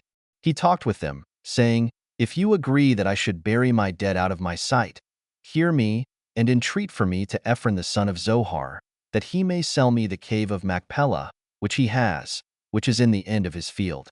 For the full price let him sell it to me among you as a possession for a burial place." Now Ephron was sitting in the middle of the children of Het. Ephron the Hittite answered Abraham in the hearing of the children of Het, even of all who went in at the gate of his city, saying, "No, my lord, hear me. I give you the field, and I give you the cave that is in it. In the presence of the children of my people I give it to you. Bury your dead." Abraham bowed himself down before the people of the land. He spoke to Ephron in the audience of the people of the land, saying, "But if you will, please hear me. I will give the price of the field. Take it from me, and I will bury my dead there." Ephron answered Abraham, saying to him, "My lord, listen to me. What is a piece of land worth 400 shekels of silver between me and you? Therefore bury your dead." Abraham listened to Ephron. Abraham weighed to Ephron the silver which he had named in the hearing of the children of Het, for 100 shekels of silver, according to the current merchant's standard. So the field of Ephron, which was in Machpelah, which was before Mamre, the field, the cave which was in it, and all the trees that were in the field, that were in all of its borders, were deeded to Abraham for a possession in the presence of the children of Het, before all who went in at the gate of his city. After this, Abraham buried Sarah his wife in the cave of the field of Machpelah before Mamre, that is, Hebron, in the land of Canaan. The field, and the cave that is in it, were deeded to Abraham by the children of Het as a possession for a burial place. Genesis chapter 24. Abraham was old and well advanced in age. The Lord had blessed Abraham in all things. Abraham said to his servant, the elder of his house, who ruled over all that he had, please put your hand under my thigh. I will make you swear by the Lord, the God of heaven and the God of the earth, that you shall not take a wife for my son of the daughters of the Canaanites, among whom I live. But you shall go to my country and to my relatives, and take a wife for my son Isaac." The servant said to him, "What if the woman isn't willing to follow me to this land? Must I bring your son again to the land you came from?" Abraham said to him, "Beware that you don't bring my son there again. The Lord, the God of heaven, who took me from my father's house and from the land of my birth, who spoke to me and who swore to me, saying, 'I will give this land to your offspring.' He will send his angel before you, and you shall take a wife for my son from there. If the woman isn't willing to follow you, then you shall be clear from this oath to me. Only you shall not bring my son there again." The servant put his hand under the thigh of Abraham his master, and swore to him concerning this matter. The servant took 10 of his master's camels and departed, having a variety of good things of his master's with him. He arose and went to Mesopotamia, to the city of Nahor. He made the camels kneel down outside the city by the well of water at the time of evening, the time that women go out to draw water. He said, "Lord, the God of my master Abraham, please give me success today and show kindness to my master Abraham. Behold, I am standing by the spring of water. The daughters of the men of the city are coming out to draw water. Let it happen that the young lady to whom I will say, 'Please let down your pitcher, that I may drink,' then she says, 'Drink, and I will also give your camels a drink.' Let her be the one you have appointed for your servant Isaac. By this I will know that you have shown kindness to my master." Before he had finished speaking, behold, Rebekah came out, who was born to Bethuel the son of Milcah, the wife of Nahor, Abraham's brother, with her pitcher on her shoulder. The young lady was very beautiful to look at, a virgin. No man had known her. She went down to the spring, filled her pitcher, and came up. The servant ran to meet her and said, "Please give me a drink, a little water from your pitcher." She said, "Drink, my lord." She hurried and let down her pitcher on her hand and gave him a drink. When she had finished giving him a drink, she said, "I will also draw for your camels until they have finished drinking." She hurried and emptied her pitcher into the trough and ran again to the well to draw and drew for all his camels. The man looked steadfastly at her, remaining silent, to know whether the Lord had made his journey prosperous or not. As the camels had done drinking, the man took a golden ring of half a shekel weight and 2 bracelets for her hands of 10 shekels weight of gold, and said, "Whose daughter are you? Please tell me. Is there room in your father's house for us to stay?" She said to him, "I am the daughter of Bethuel the son of Milcah, whom she bore to Nahor." She said moreover to him, "We have both straw and feed enough, and room to lodge in." The man bowed his head and worshipped the Lord. He said, "Blessed be the Lord, the God of my master Abraham, who has not forsaken his loving kindness and his truth toward my master. As for me, the Lord has led me on the way to the house of my master's relatives." The young lady ran and told her mother's house about these words. Rebekah had a brother, and his name was Laban. Laban ran out to the man, to the spring, when he saw the ring and the bracelets on his sister's hands, and when he heard the words of Rebekah his sister, saying, "This is what the man said to me," he came to the man. Behold, he was standing by the camels at the spring. He said, "Come in, you blessed of the Lord. Why do you stand outside? For I have prepared the house and room for the camels." The man came into the house, and he unloaded the camels. He gave straw and feed for the camels, and water to wash his feet and the feet of the men who were with him. Food was set before him to eat, but he said, "I will not eat until I have told my message." Laban said, "Speak on." He said, "I am Abraham's servant. The Lord has blessed my master greatly. He has become great. The Lord has given him flocks and herds, silver and gold, male servants and female servants, and camels and donkeys. Sarah, my master's wife, bore a son to my master when she was old. He has given all that he had to him. My master made me swear, saying, 'You shall not take a wife for my son from the daughters of the Canaanites, in whose land I live, but you shall go to my father's house and to my relatives and take a wife for my son.' I asked my master, "What if the woman will not follow me?" He said to me, "The Lord, before whom I walk, will send his angel with you and prosper your way. You shall take a wife for my son from my relatives and of my father's house. Then you will be clear from my oath when you come to my relatives. If they don't give her to you, you shall be clear from my oath. I came today to the spring and said, 'The Lord, the God of my master Abraham, if now you do prosper my way which I go, behold, I am standing by this spring of water. Let it happen that the maiden who comes out to draw, to whom I will say, Please give me a little water from your pitcher to drink, then she tells me, Drink, and I will also draw for your camels. Let her be the woman whom the Lord has appointed for my master's son.' Before I had finished speaking in my heart, behold, Rebekah came out with her pitcher on her shoulder. She went down to the spring and drew. I said to her, 'Please let me drink.' She hurried and let down her pitcher from her shoulder and said, 'Drink, and I will also give your camels a drink.' So I drank, and she also gave the camels a drink. I asked her and said, 'Whose daughter are you?'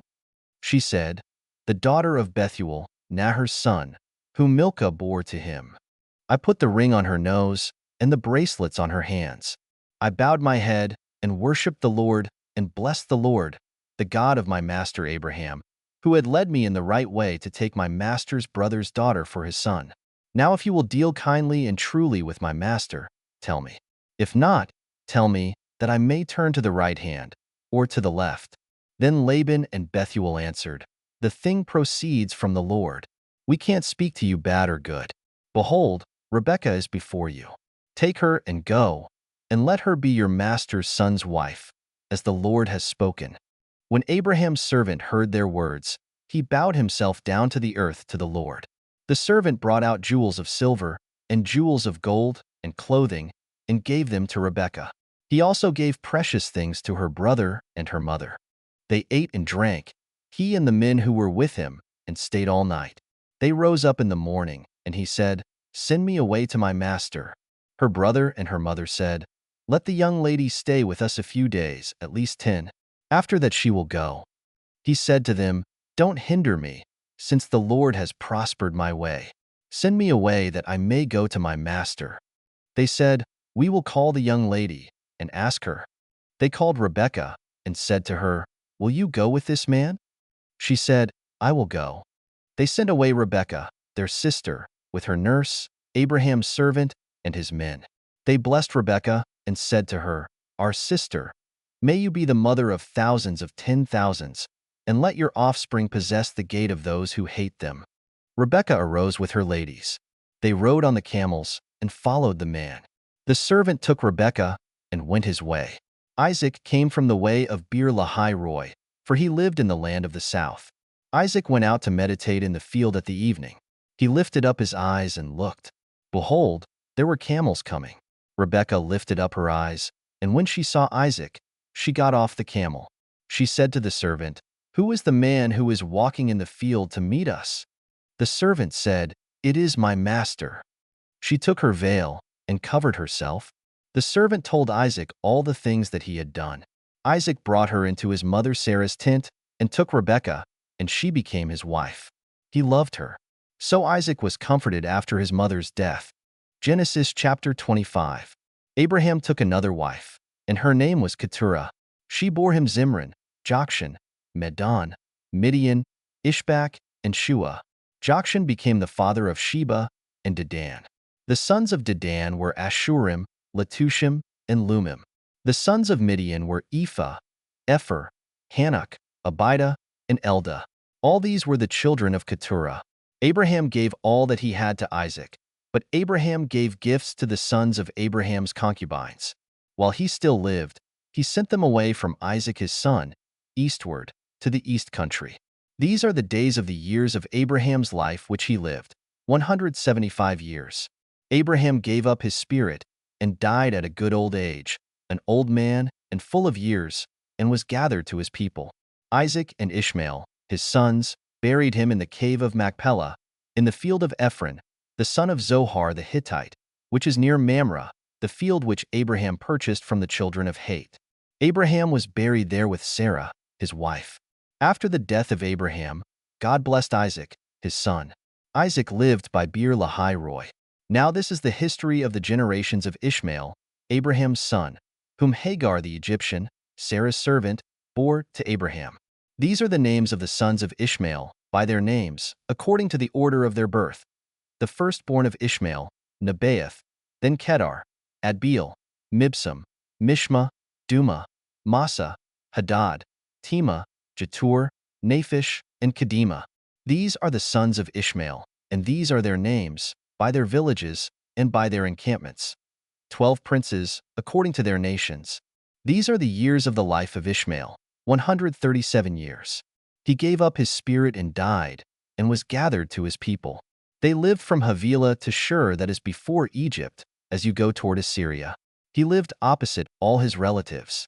This is the history of the generations of Isaac, Abraham's son. Abraham became the father of Isaac. Isaac was 40 years old when he took Rebekah, the daughter of Bethuel the Syrian of Paddan Aram, the sister of Laban the Syrian, to be his wife. Isaac entreated the Lord for his wife, because she was barren. The Lord was entreated by him, and Rebekah his wife conceived. The children struggled together within her. She said, "If it is like this, why do I live?" She went to inquire of the Lord. The Lord said to her, "Two nations are in your womb. Two peoples will be separated from your body. The one people will be stronger than the other people. The elder will serve the younger." When her days to be delivered were fulfilled, behold, there were twins in her womb. The first came out red all over, like a hairy garment. They named him Esau. After that, his brother came out, and his hand had hold on Esau's heel. He was named Jacob. Isaac was 60 years old when she bore them. The boys grew. Esau was a skillful hunter, a man of the field. Jacob was a quiet man, living in tents. Now Isaac loved Esau, because he ate his venison. Rebekah loved Jacob. Jacob boiled stew. Esau came in from the field, and he was famished. Esau said to Jacob, "Please feed me with some of that red stew, for I am famished." Therefore his name was called Edom. Jacob said, "First, sell me your birthright." Esau said, "Behold, I am about to die. What good is the birthright to me?" Jacob said, "Swear to me first." He swore to him. He sold his birthright to Jacob. Jacob gave Esau bread and lentil stew. He ate and drank, rose up, and went his way. So Esau despised his birthright. Genesis chapter 26. There was a famine in the land, in addition to the first famine that was in the days of Abraham. Isaac went to Abimelech king of the Philistines, to Gerar. The Lord appeared to him, and said, "Don't go down into Egypt. Live in the land I will tell you about.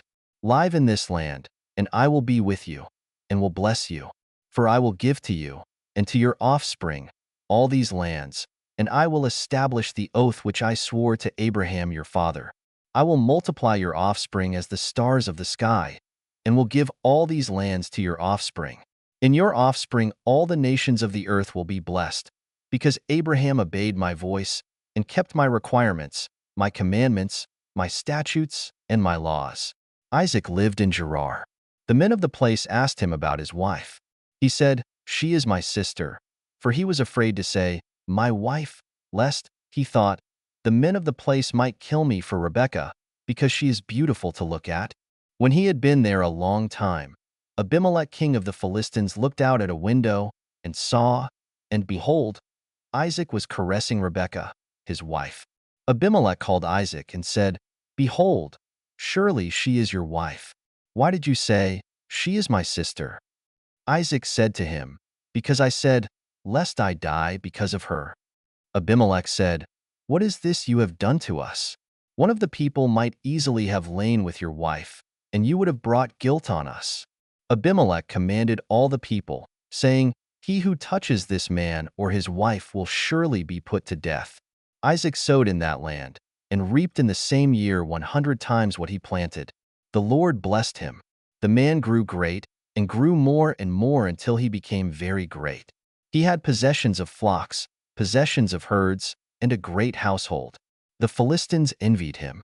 Now all the wells which his father's servants had dug in the days of Abraham his father, The Philistines had stopped and filled with earth.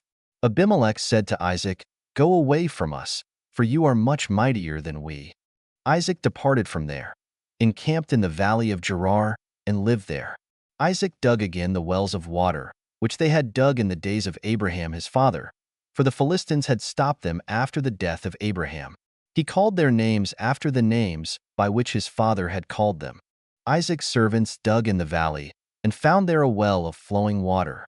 The herdsmen of Gerar argued with Isaac's herdsmen, saying, "The water is ours." So he called the name of the well Ezek, because they contended with him. They dug another well, and they argued over that also. So he called its name Sitnah.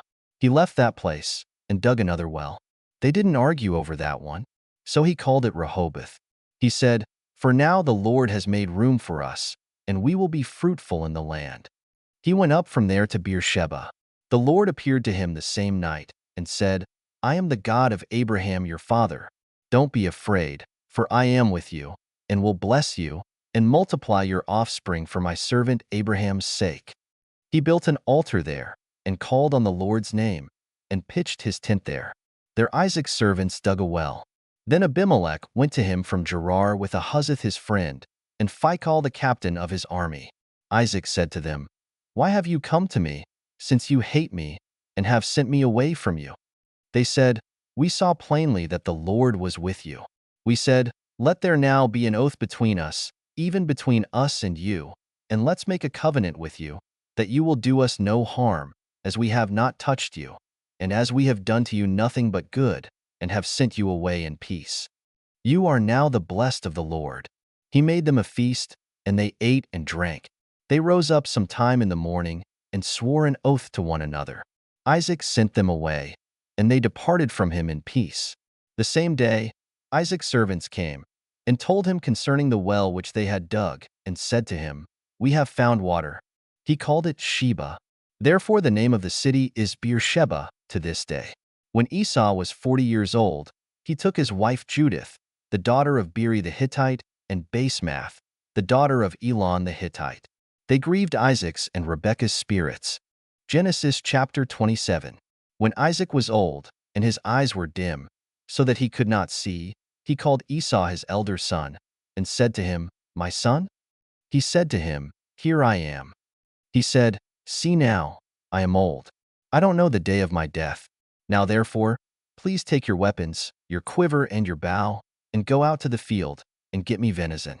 Make me savory food, such as I love, and bring it to me, that I may eat, and that my soul may bless you before I die." Rebekah heard when Isaac spoke to Esau his son. Esau went to the field to hunt for venison, and to bring it. Rebekah spoke to Jacob her son, saying, "Behold, I heard your father speak to Esau your brother, saying, 'Bring me venison, and make me savory food, that I may eat, and bless you before the Lord before my death.' Now therefore, my son, obey my voice according to that which I command you. Go now to the flock, and get me 2 good young goats from there. I will make them savory food for your father, such as he loves. You shall bring it to your father, that he may eat, so that he may bless you before his death." Jacob said to Rebekah his mother, "Behold, Esau my brother is a hairy man, and I am a smooth man. What if my father touches me? I will seem to him as a deceiver, and I would bring a curse on myself, and not a blessing." His mother said to him, "Let your curse be on me, my son. Only obey my voice, and go get them for me." He went, and got them, and brought them to his mother. His mother made savory food, such as his father loved.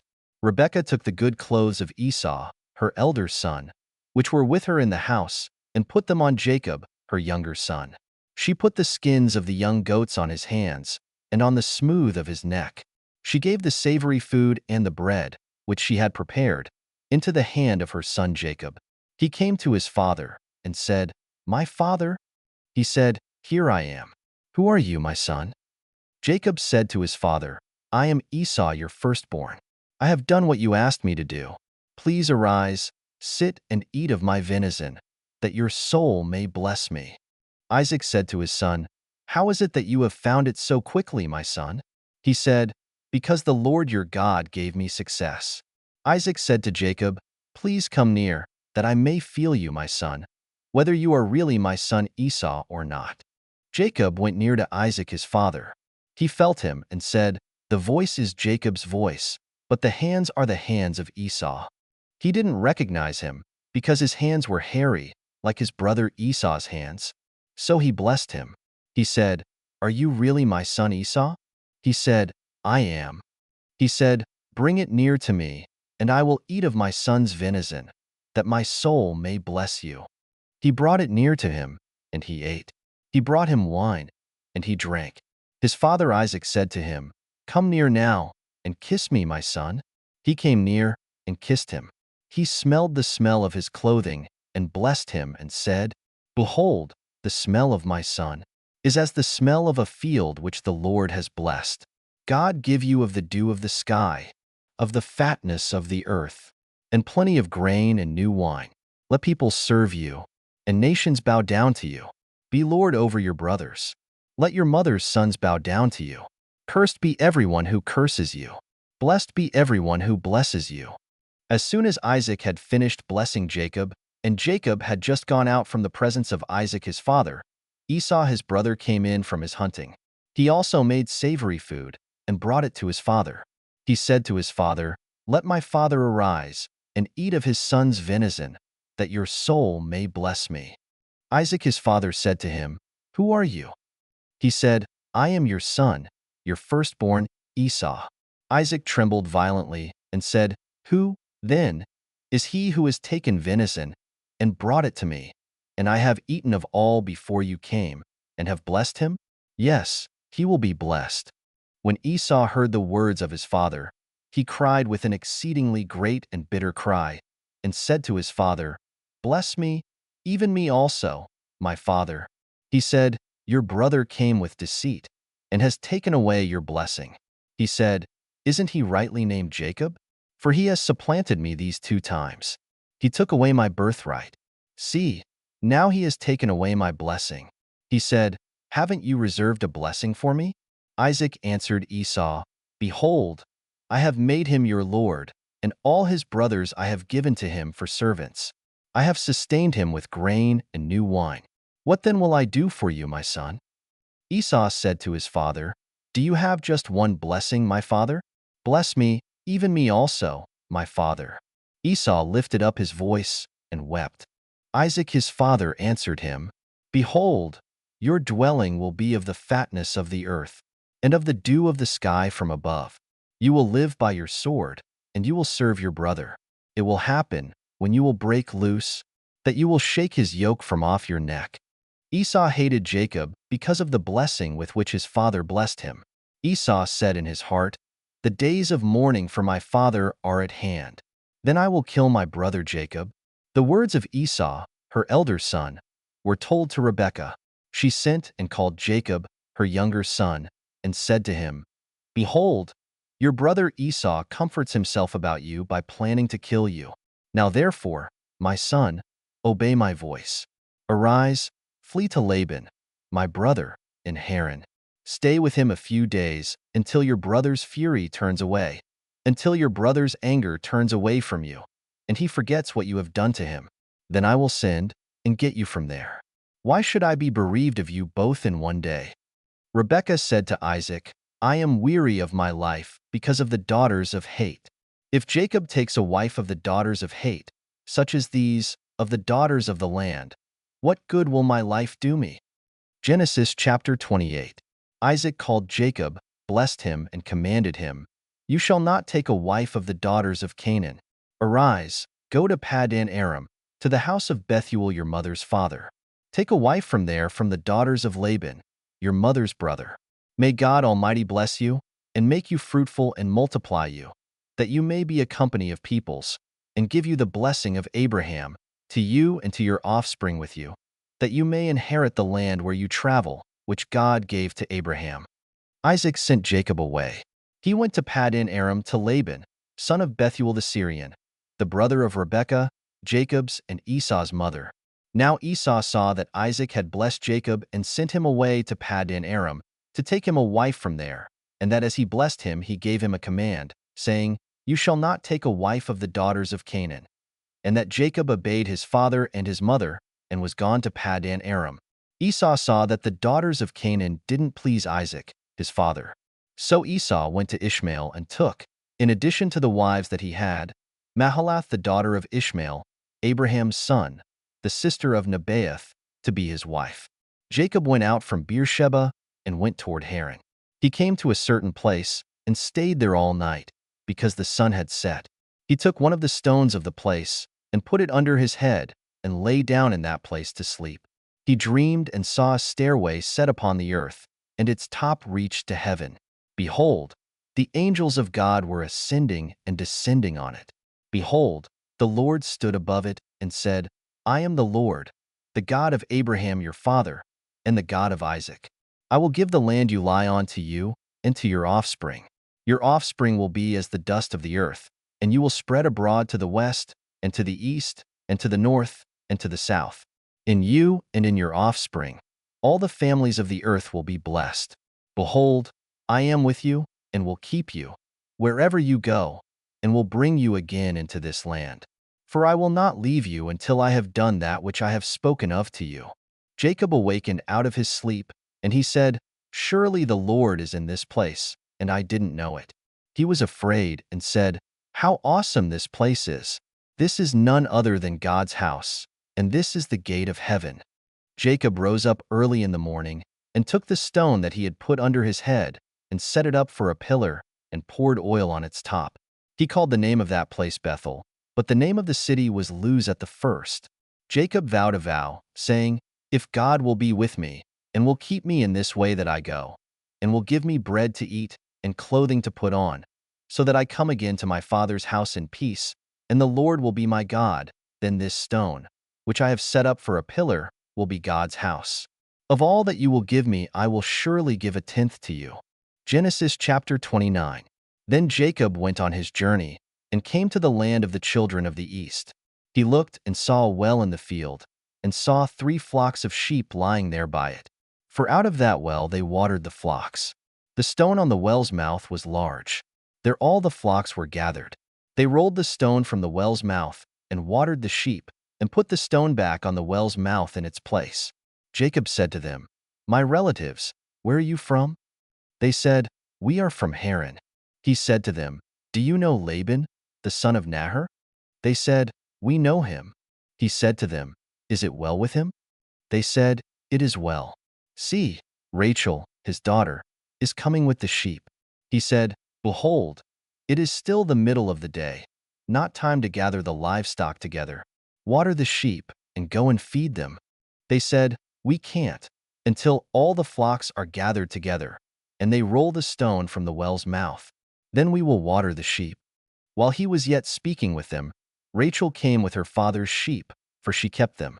When Jacob saw Rachel the daughter of Laban, his mother's brother, and the sheep of Laban, his mother's brother, Jacob went near, and rolled the stone from the well's mouth, and watered the flock of Laban his mother's brother.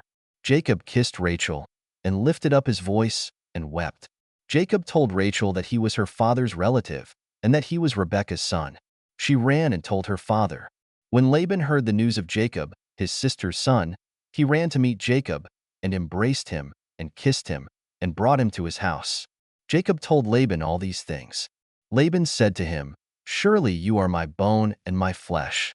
Jacob stayed with him for a month.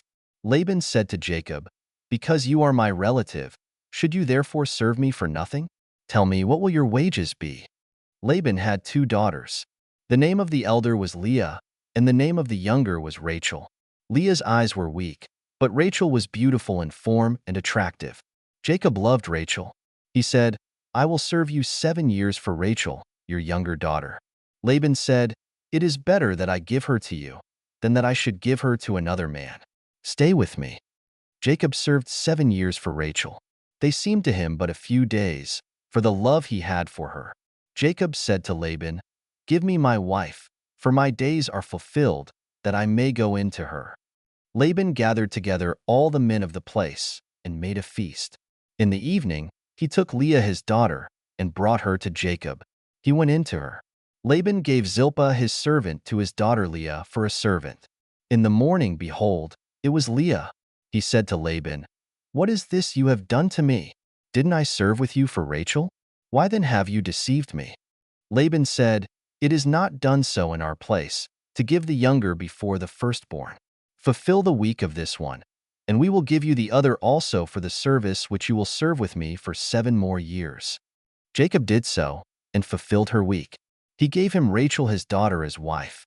Laban gave Bilhah, his servant, to his daughter Rachel to be her servant. He went in also to Rachel, and he loved also Rachel more than Leah, and served with him 7 more years. The Lord saw that Leah was hated, and he opened her womb, but Rachel was barren. Leah conceived and bore a son, and she named him Reuben. For she said, "Because the Lord has looked at my affliction, for now my husband will love me." She conceived again and bore a son, and said, "Because the Lord has heard that I am hated, he has therefore given me this son also." She named him Simeon. She conceived again and bore a son. She said, "Now this time my husband will be joined to me, because I have borne him 3 sons." Therefore his name was called Levi. She conceived again and bore a son. She said, "This time I will praise the Lord." Therefore she named him Judah.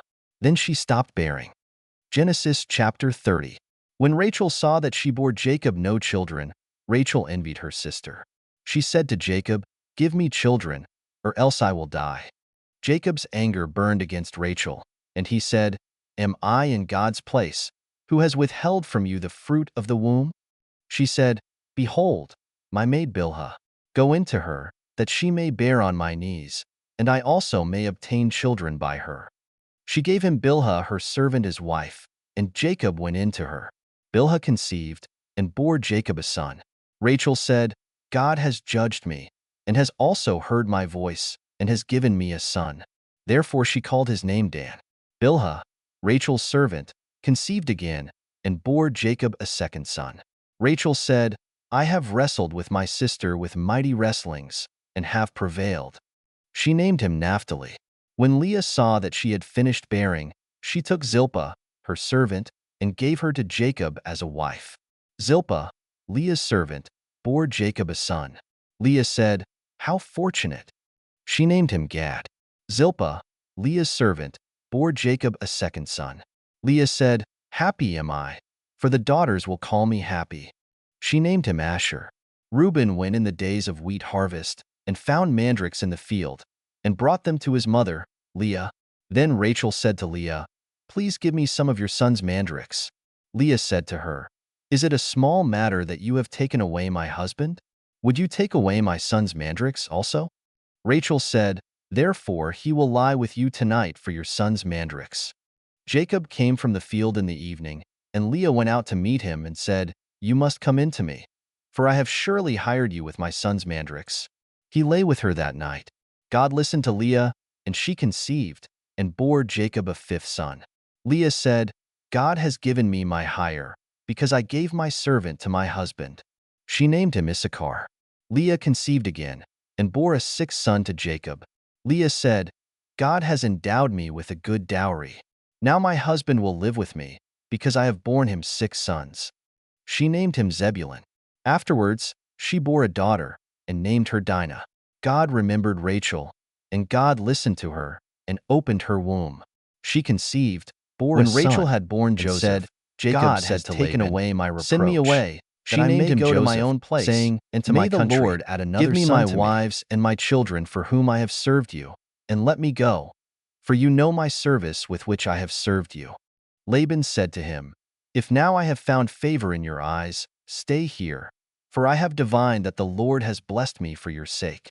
He said, "Appoint me your wages, and I will give it." Jacob said to him, "You know how I have served you, and how your livestock have fared with me. For it was little which you had before I came, and it has increased to a multitude. The Lord has blessed you wherever I turned. Now when will I provide for my own house also?" Laban said, "What shall I give you?" Jacob said, "You shall not give me anything. If you will do this thing for me, I will again feed your flock and keep it. I will pass through all your flock today, removing from there every speckled and spotted one, and every black one among the sheep, and the spotted and speckled among the goats. This will be my hire." So my righteousness will answer for me hereafter, when you come concerning my hire that is before you. Every one that is not speckled and spotted among the goats, and black among the sheep, that might be with me, will be considered stolen. Laban said, Behold, let it be according to your word. That day, he removed the male goats that were streaked and spotted, and all the female goats that were speckled and spotted, every one that had white in it, and all the black ones among the sheep, and gave them into the hand of his sons. He set 3 days' journey between himself and Jacob, and Jacob fed the rest of Laban's flocks. Jacob took to himself rods of fresh poplar, almond, and plane tree, peeled white streaks in them, and made the white appear which was in the rods. He set the rods which he had peeled opposite the flocks in the watering troughs where the flocks came to drink. They conceived when they came to drink.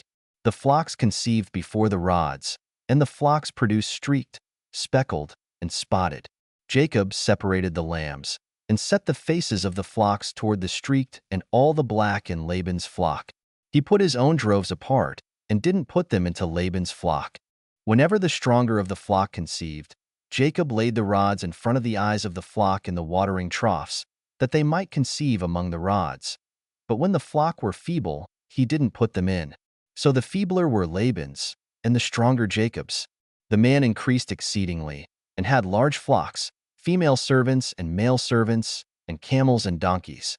Genesis chapter 31. Jacob heard Laban's son's words, saying, Jacob has taken away all that was our father's. He has obtained all this wealth from that which was our father's. Jacob saw the expression on Laban's face, and behold, it was not toward him as before. The Lord said to Jacob, Return to the land of your fathers, and to your relatives, and I will be with you. Jacob sent and called Rachel and Leah to the field to his flock, and said to them, I see the expression on your father's face, that it is not toward me as before, but the God of my father has been with me. You know that I have served your father with all of my strength. Your father has deceived me and changed my wages 10 times, but God didn't allow him to hurt me. If he said, The speckled will be your wages, then all the flock bore speckled. If he said, The streaked will be your wages, then all the flock bore streaked. Thus God has taken away your father's livestock and given them to me. During mating season, I lifted up my eyes and saw in a dream, and behold, the male goats which leaped on the flock were streaked, speckled, and grizzled. The angel of God said to me in the dream, Jacob, and I said, Here I am. He said, Now lift up your eyes and behold, all the male goats which leap on the flock are streaked, speckled, and grizzled. For I have seen all that Laban does to you. I am the God of Bethel, where you anointed a pillar, where you vowed a vow to me. Now arise, get out from this land, and return to the land of your birth. Rachel and Leah answered him, Is there yet any portion or inheritance for us in our father's house? Aren't we considered as foreigners by him? For he has sold us, and has also used up our money. For all the riches which God has taken away from our father are ours and our children's. Now then, whatever God has said to you, do. Then Jacob rose up and set his sons and his wives on the camels, and he took away all his livestock and all his possessions which he had gathered, including the livestock which he had gained in Paddan Aram, to go to Isaac his father, to the land of Canaan.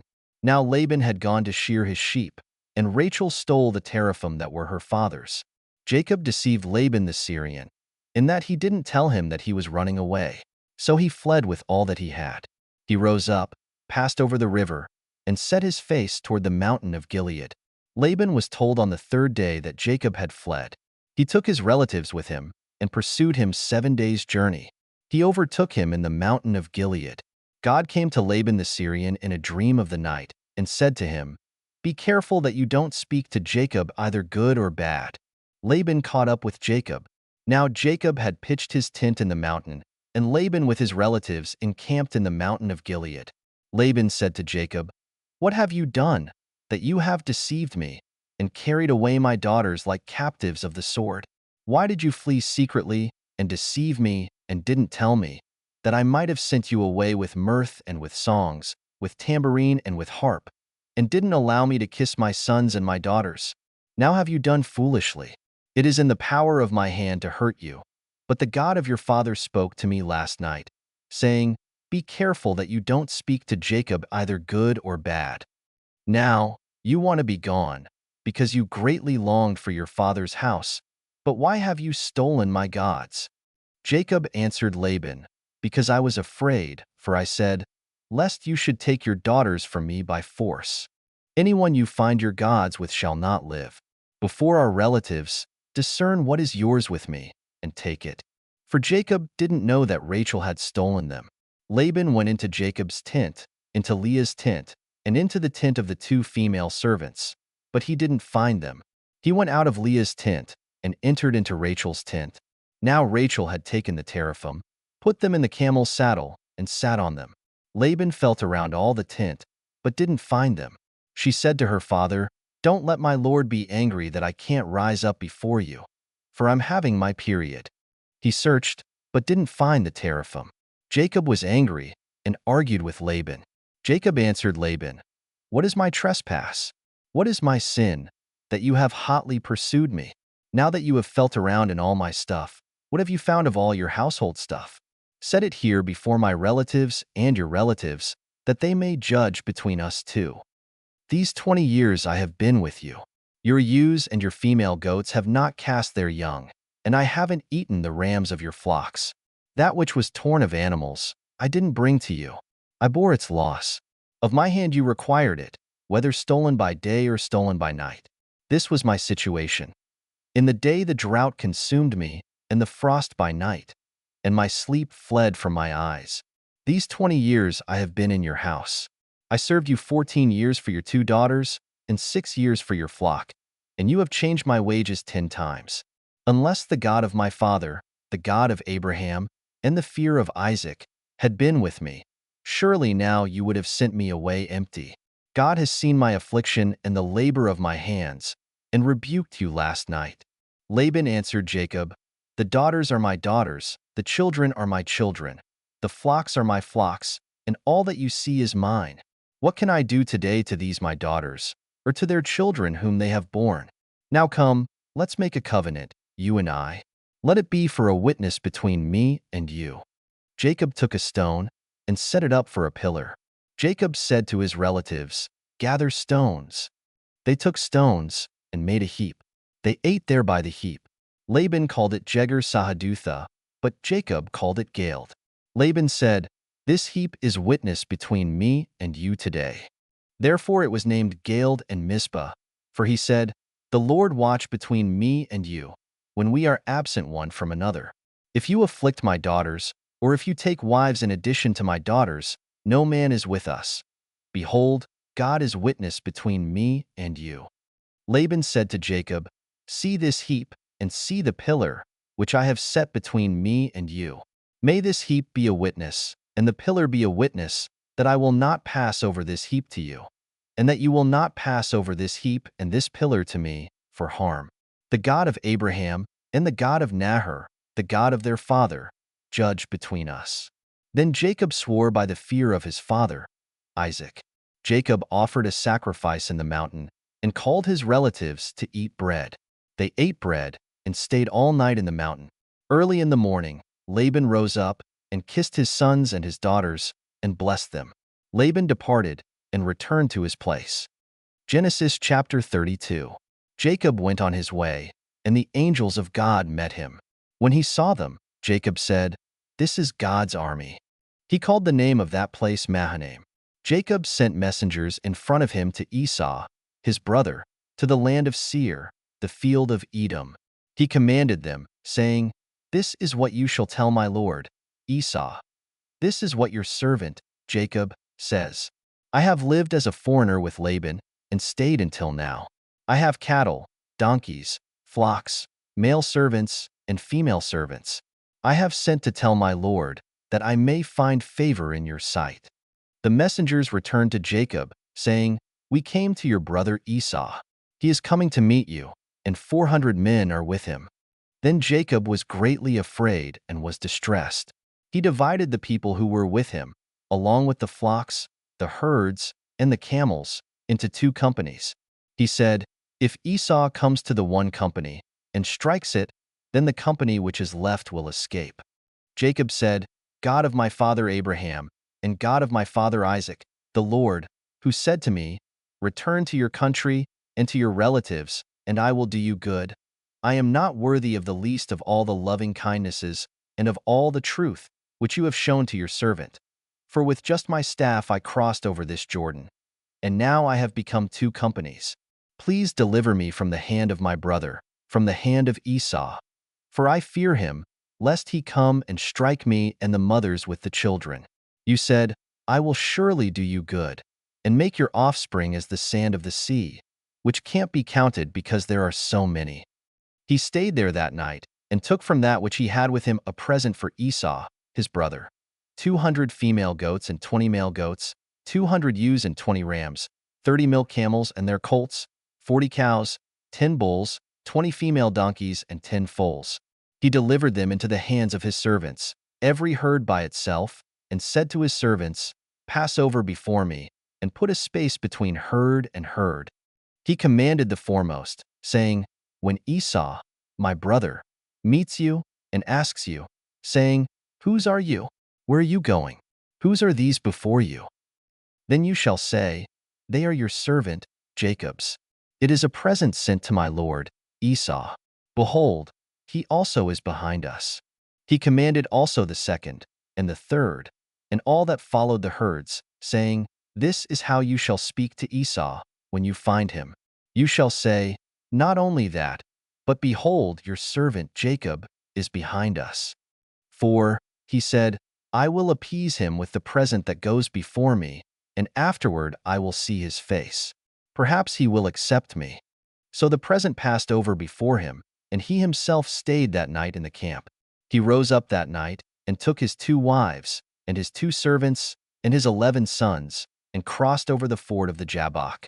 He took them, and sent them over the stream, and sent over that which he had. Jacob was left alone, and wrestled with a man there until the breaking of the day. When he saw that he didn't prevail against him, the man touched the hollow of his thigh, and the hollow of Jacob's thigh was strained as he wrestled. The man said, Let me go, for the day breaks. Jacob said, I won't let you go unless you bless me. He said to him, What is your name? He said, Jacob. He said, Your name will no longer be called Jacob, but Israel, for you have fought with God and with men, and have prevailed. Jacob asked him, Please tell me your name. He said, Why is it that you ask what my name is? So he blessed him there. Jacob called the name of the place Peniel, for he said, I have seen God face to face, and my life is preserved. The sun rose on him as he passed over Peniel, and he limped because of his thigh. Therefore the children of Israel don't eat the sinew of the hip, which is on the hollow of the thigh, to this day, because he touched the hollow of Jacob's thigh and the sinew of the hip. Genesis chapter 33. Jacob lifted up his eyes, and looked, and behold, Esau was coming, and with him 400 men. He divided the children between Leah, Rachel, and the 2 servants. He put the servants and their children in front, Leah and her children after, and Rachel and Joseph at the rear. He himself passed over in front of them, and bowed himself to the ground 7 times, until he came near to his brother. Esau ran to meet him, embraced him, fell on his neck, kissed him, and they wept. He lifted up his eyes, and saw the women and the children, and said, Who are these with you? He said, The children whom God has graciously given your servant. Then the servants came near with their children, and they bowed themselves. Leah also and her children came near, and bowed themselves. After them, Joseph came near with Rachel, and they bowed themselves. Esau said, What do you mean by all this company which I met? Jacob said, To find favor in the sight of my Lord. Esau said, I have enough, my brother. Let that which you have be yours. Jacob said, Please, no. If I have now found favor in your sight, then receive my present at my hand, because I have seen your face, as one sees the face of God, and you were pleased with me. Please take the gift that I brought to you, because God has dealt graciously with me, and because I have enough. He urged him, and he took it. Esau said, Let's take our journey, and let's go, and I will go before you. Jacob said to him, My Lord knows that the children are tender, and that the flocks and herds with me have their young, and if they overdrive them one day, all the flocks will die. Please let my Lord pass over before his servant, and I will lead on gently, according to the pace of the livestock that are before me, and according to the pace of the children, until I come to my Lord to Seir. Esau said, Let me now leave with you some of the people who are with me. He said, Why? Let me find favor in the sight of my Lord. So Esau returned that day on his way to Seir. Jacob traveled to Succos, built himself a house, and made shelters for his livestock. Therefore the name of the place is called Succos. Jacob came in peace to the city of Shechem, which is in the land of Canaan, when he came from Paddan Aram, and encamped before the city. He bought the parcel of ground where he had spread his tent, at the hand of the children of Hamor, Shechem's father, for 100 pieces of money. He erected an altar there, and called it El Elohe Israel. Genesis chapter 34.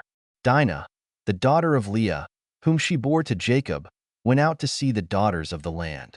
Shechem the son of Hamor the Hivite, the prince of the land, saw her. He took her, lay with her, and humbled her. His soul joined to Dinah, the daughter of Jacob, and he loved the young lady, and spoke kindly to the young lady. Shechem spoke to his father, Hamor, saying, Get me this young lady as a wife. Now Jacob heard that he had defiled Dinah, his daughter, and his sons were with his livestock in the field. Jacob held his peace until they came. Hamor the father of Shechem went out to Jacob to talk with him. The sons of Jacob came in from the field when they heard it. The men were grieved, and they were very angry, because he had done folly in Israel and lying with Jacob's daughter, a thing that ought not to be done. Hamor talked with them, saying, The soul of my son, Shechem, longs for your daughter.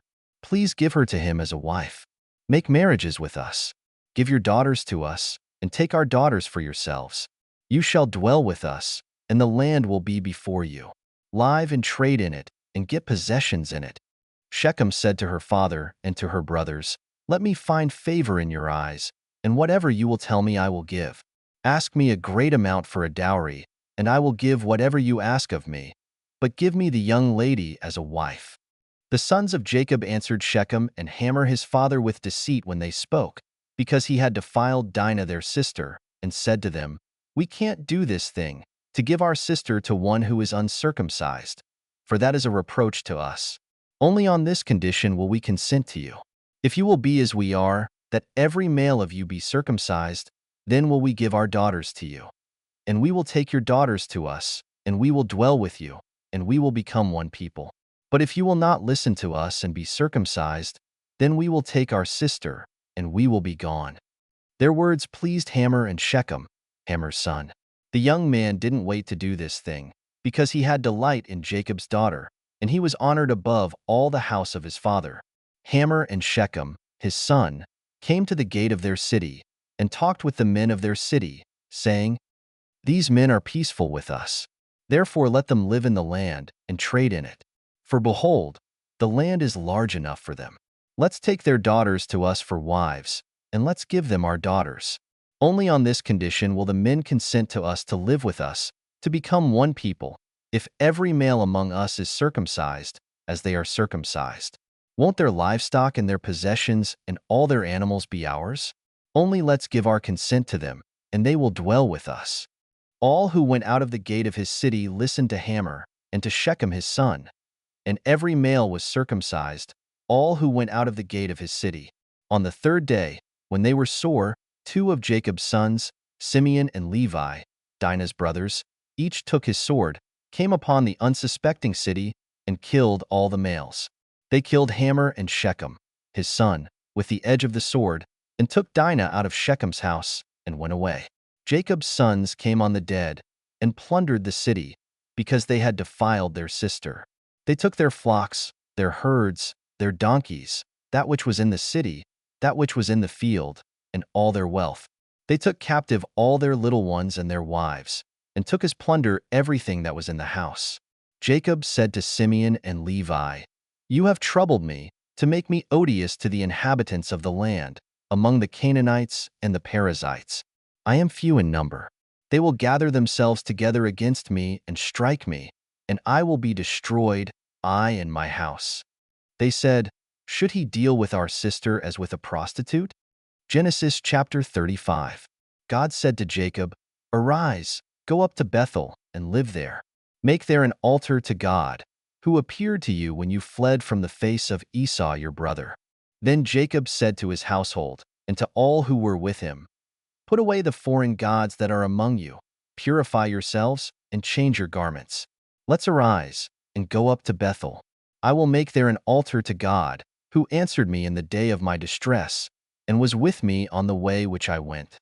They gave to Jacob all the foreign gods which were in their hands, and the rings which were in their ears. And Jacob hid them under the oak which was by Shechem. They traveled, and a terror of God was on the cities that were around them, and they didn't pursue the sons of Jacob. So Jacob came to Luz, that is, Bethel, which is in the land of Canaan, he and all the people who were with him. He built an altar there, and called the place El Beth El, because their God was revealed to him, when he fled from the face of his brother. Deborah, Rebekah's nurse, died, and she was buried below Bethel under the oak, and its name was called Allon Bakuth. God appeared to Jacob again, when he came from Paddan Aram, and blessed him. God said to him, "Your name is Jacob. Your name shall not be Jacob any more, but your name will be Israel." He named him Israel. God said to him, "I am God Almighty. Be fruitful and multiply. A nation and a company of nations will be from you, and kings will come out of your body. The land which I gave to Abraham and Isaac, I will give it to you, and to your offspring after you I will give the land." God went up from him in the place where he spoke with him. Jacob set up a pillar in the place where he spoke with him, a pillar of stone. He poured out a drink offering on it, and poured oil on it. Jacob called the name of the place where God spoke with him Bethel. He traveled from Bethel. There was still some distance to come to Ephrath, and Rachel travailed. She had hard labor. When she was in hard labor, the midwife said to her, "Don't be afraid, for now you will have another son." As her soul was departing, for she died, she named him Benoni, but his father named him Benjamin. Rachel died, and was buried on the way to Ephrath, also called Bethlehem. Jacob set up a pillar on her grave. The same is the pillar of Rachel's grave to this day.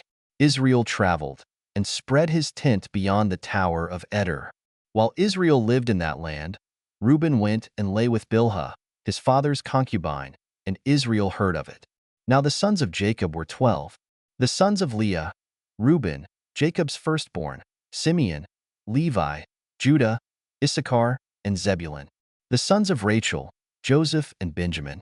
The sons of Bilhah, Rachel's servant Dan and Naphtali. The sons of Zilpah, Leah's servant Gad and Asher. These are the sons of Jacob, who were born to him in Paddan Aram.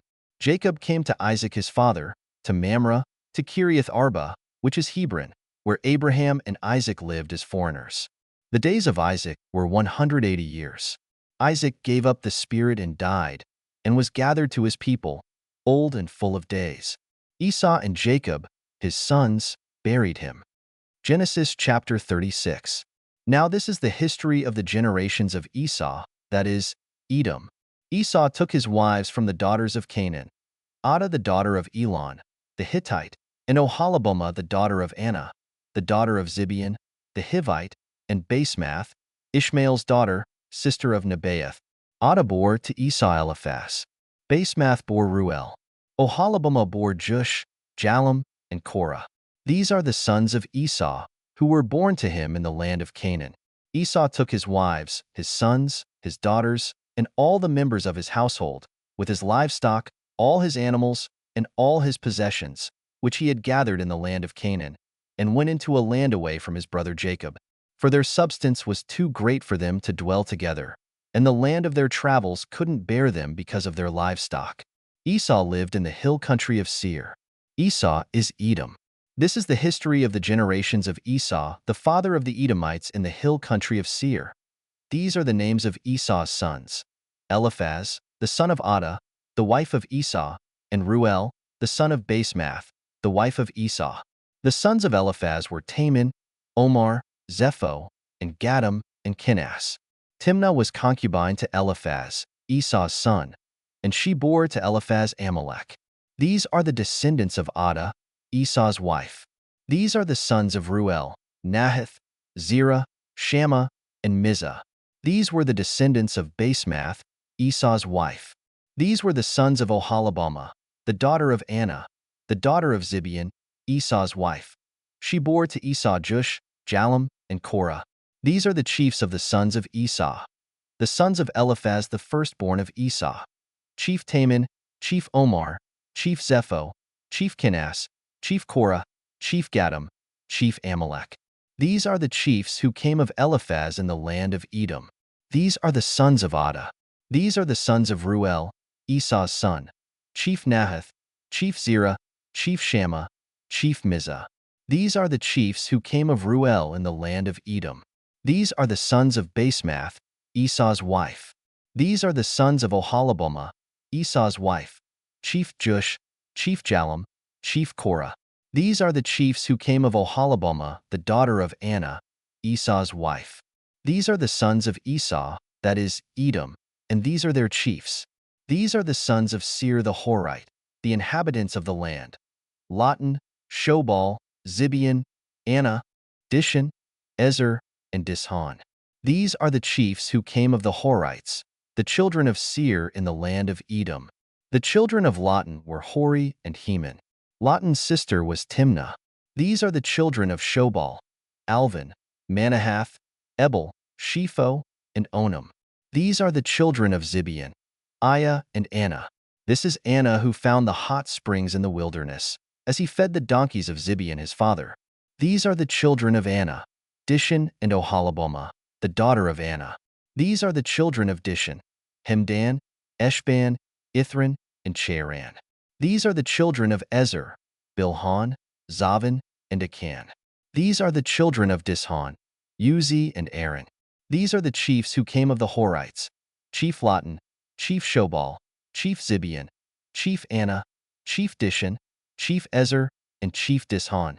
These are the chiefs who came of the Horites, according to their chiefs in the land of Seir. These are the kings who reigned in the land of Edom, before any king reigned over the children of Israel. Bela, the son of Beer, reigned in Edom. The name of his city was Dinhabah. Bela died, and Jobab, the son of Zerah of Basra, reigned in his place. Jobab died, and Husham of the land of the Temanites reigned in his place. Husham died, and Hadad, the son of Bedad, who struck Midian in the field of Moab, reigned in his place. The name of his city was Avith.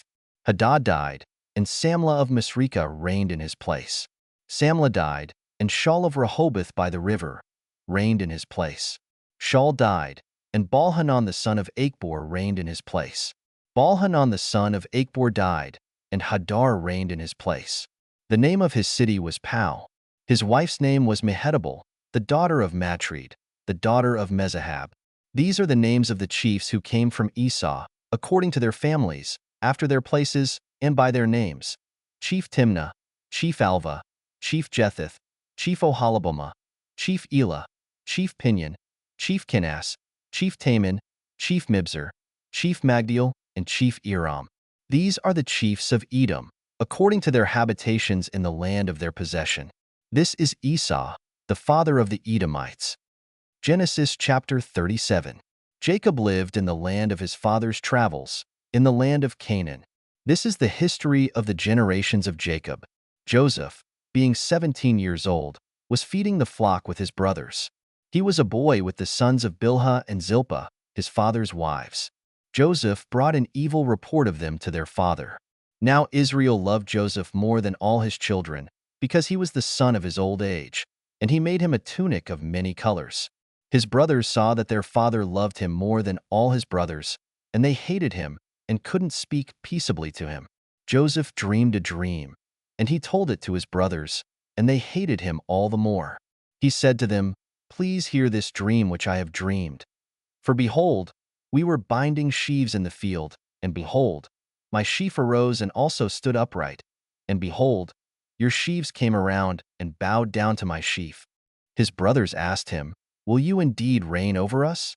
Will you indeed have dominion over us?" They hated him all the more for his dreams and for his words.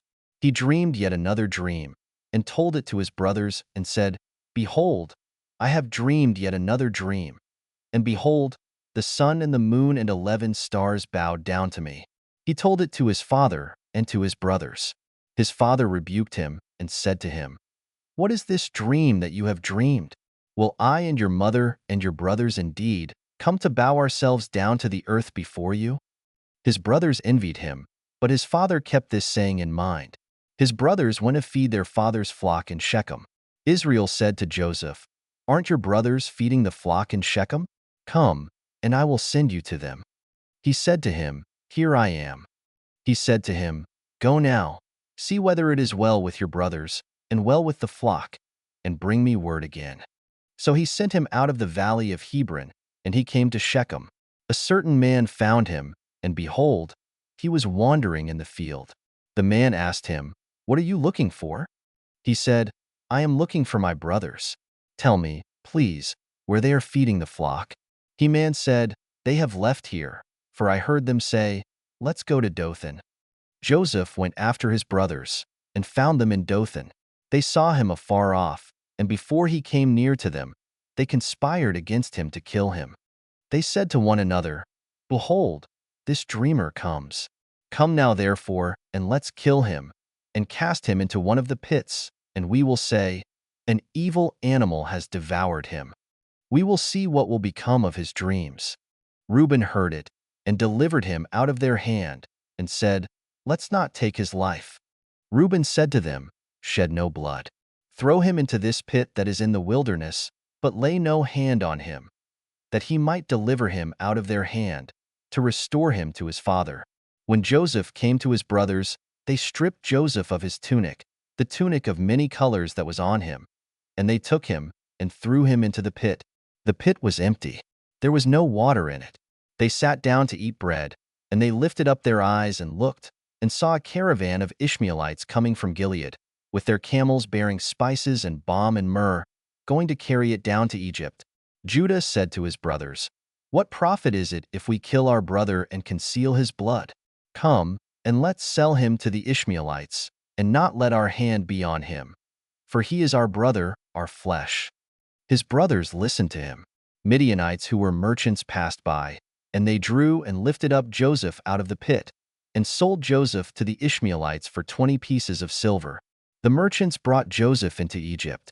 Reuben returned to the pit, and saw that Joseph wasn't in the pit, and he tore his clothes. He returned to his brothers and said, The child is no more, and where will I go? They took Joseph's tunic and killed a male goat, and dipped the tunic in the blood. They took the tunic of many colors, and they brought it to their father and said, We have found this. Examine it now, and see if it is your son's tunic or not. He recognized it and said, It is my son's tunic. An evil animal has devoured him.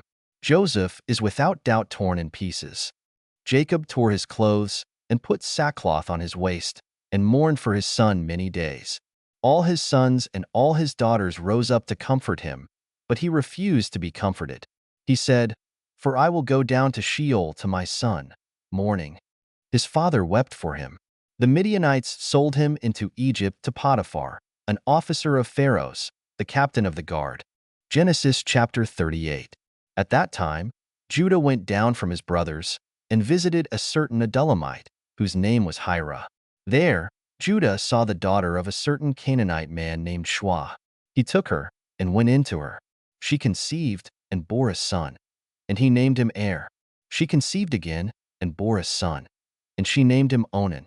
5 She yet again bore a son, and named him Shelah. He was at Chezib when she bore him. Judah took a wife for Er, his firstborn, and her name was Tamar. Er, Judah's firstborn, was wicked in the Lord's sight, so the Lord killed him. Judah said to Onan, Go in to your brother's wife, and perform the duty of a husband's brother to her, and raise up offspring for your brother. Onan knew that the offspring wouldn't be his, and when he went in to his brother's wife, he spilled his semen on the ground, lest he should give offspring to his brother. The thing which he did was evil in the Lord's sight, and he killed him also. Then Judah said to Tamar, his daughter-in-law, Remain a widow in your father's house until Shelah, my son, is grown up, for he said, Lest he also die, like his brothers. Tamar went and lived in her father's house. After many days, Shua's daughter, the wife of Judah, died. Judah was comforted and went up to his sheep shearers to Timnah, he and his friend Hira, the Adullamite. Tamar was told, "Behold, your father-in-law is going up to Timnah to shear his sheep." She took off the garments of her widowhood and covered herself with her veil and wrapped herself and sat in the gate of Enaim, which is on the way to Timnah. For she saw that Shelah was grown up, and she wasn't given to him as a wife. When Judah saw her, he thought that she was a prostitute, for she had covered her face. He turned to her by the way and said, "Please come, let me come in to you." For he didn't know that she was his daughter-in-law. She said, "What will you give me, that you may come in to me?" He said, "I will send you a young goat from the flock." She said, "Will you give me a pledge until you send it?" He said, "What pledge will I give you?" She said, "Your signet and your cord, and your staff that is in your hand." He gave them to her, and came in to her, and she conceived by him. She arose and went away, and put off her veil from her, and put on the garments of her widowhood.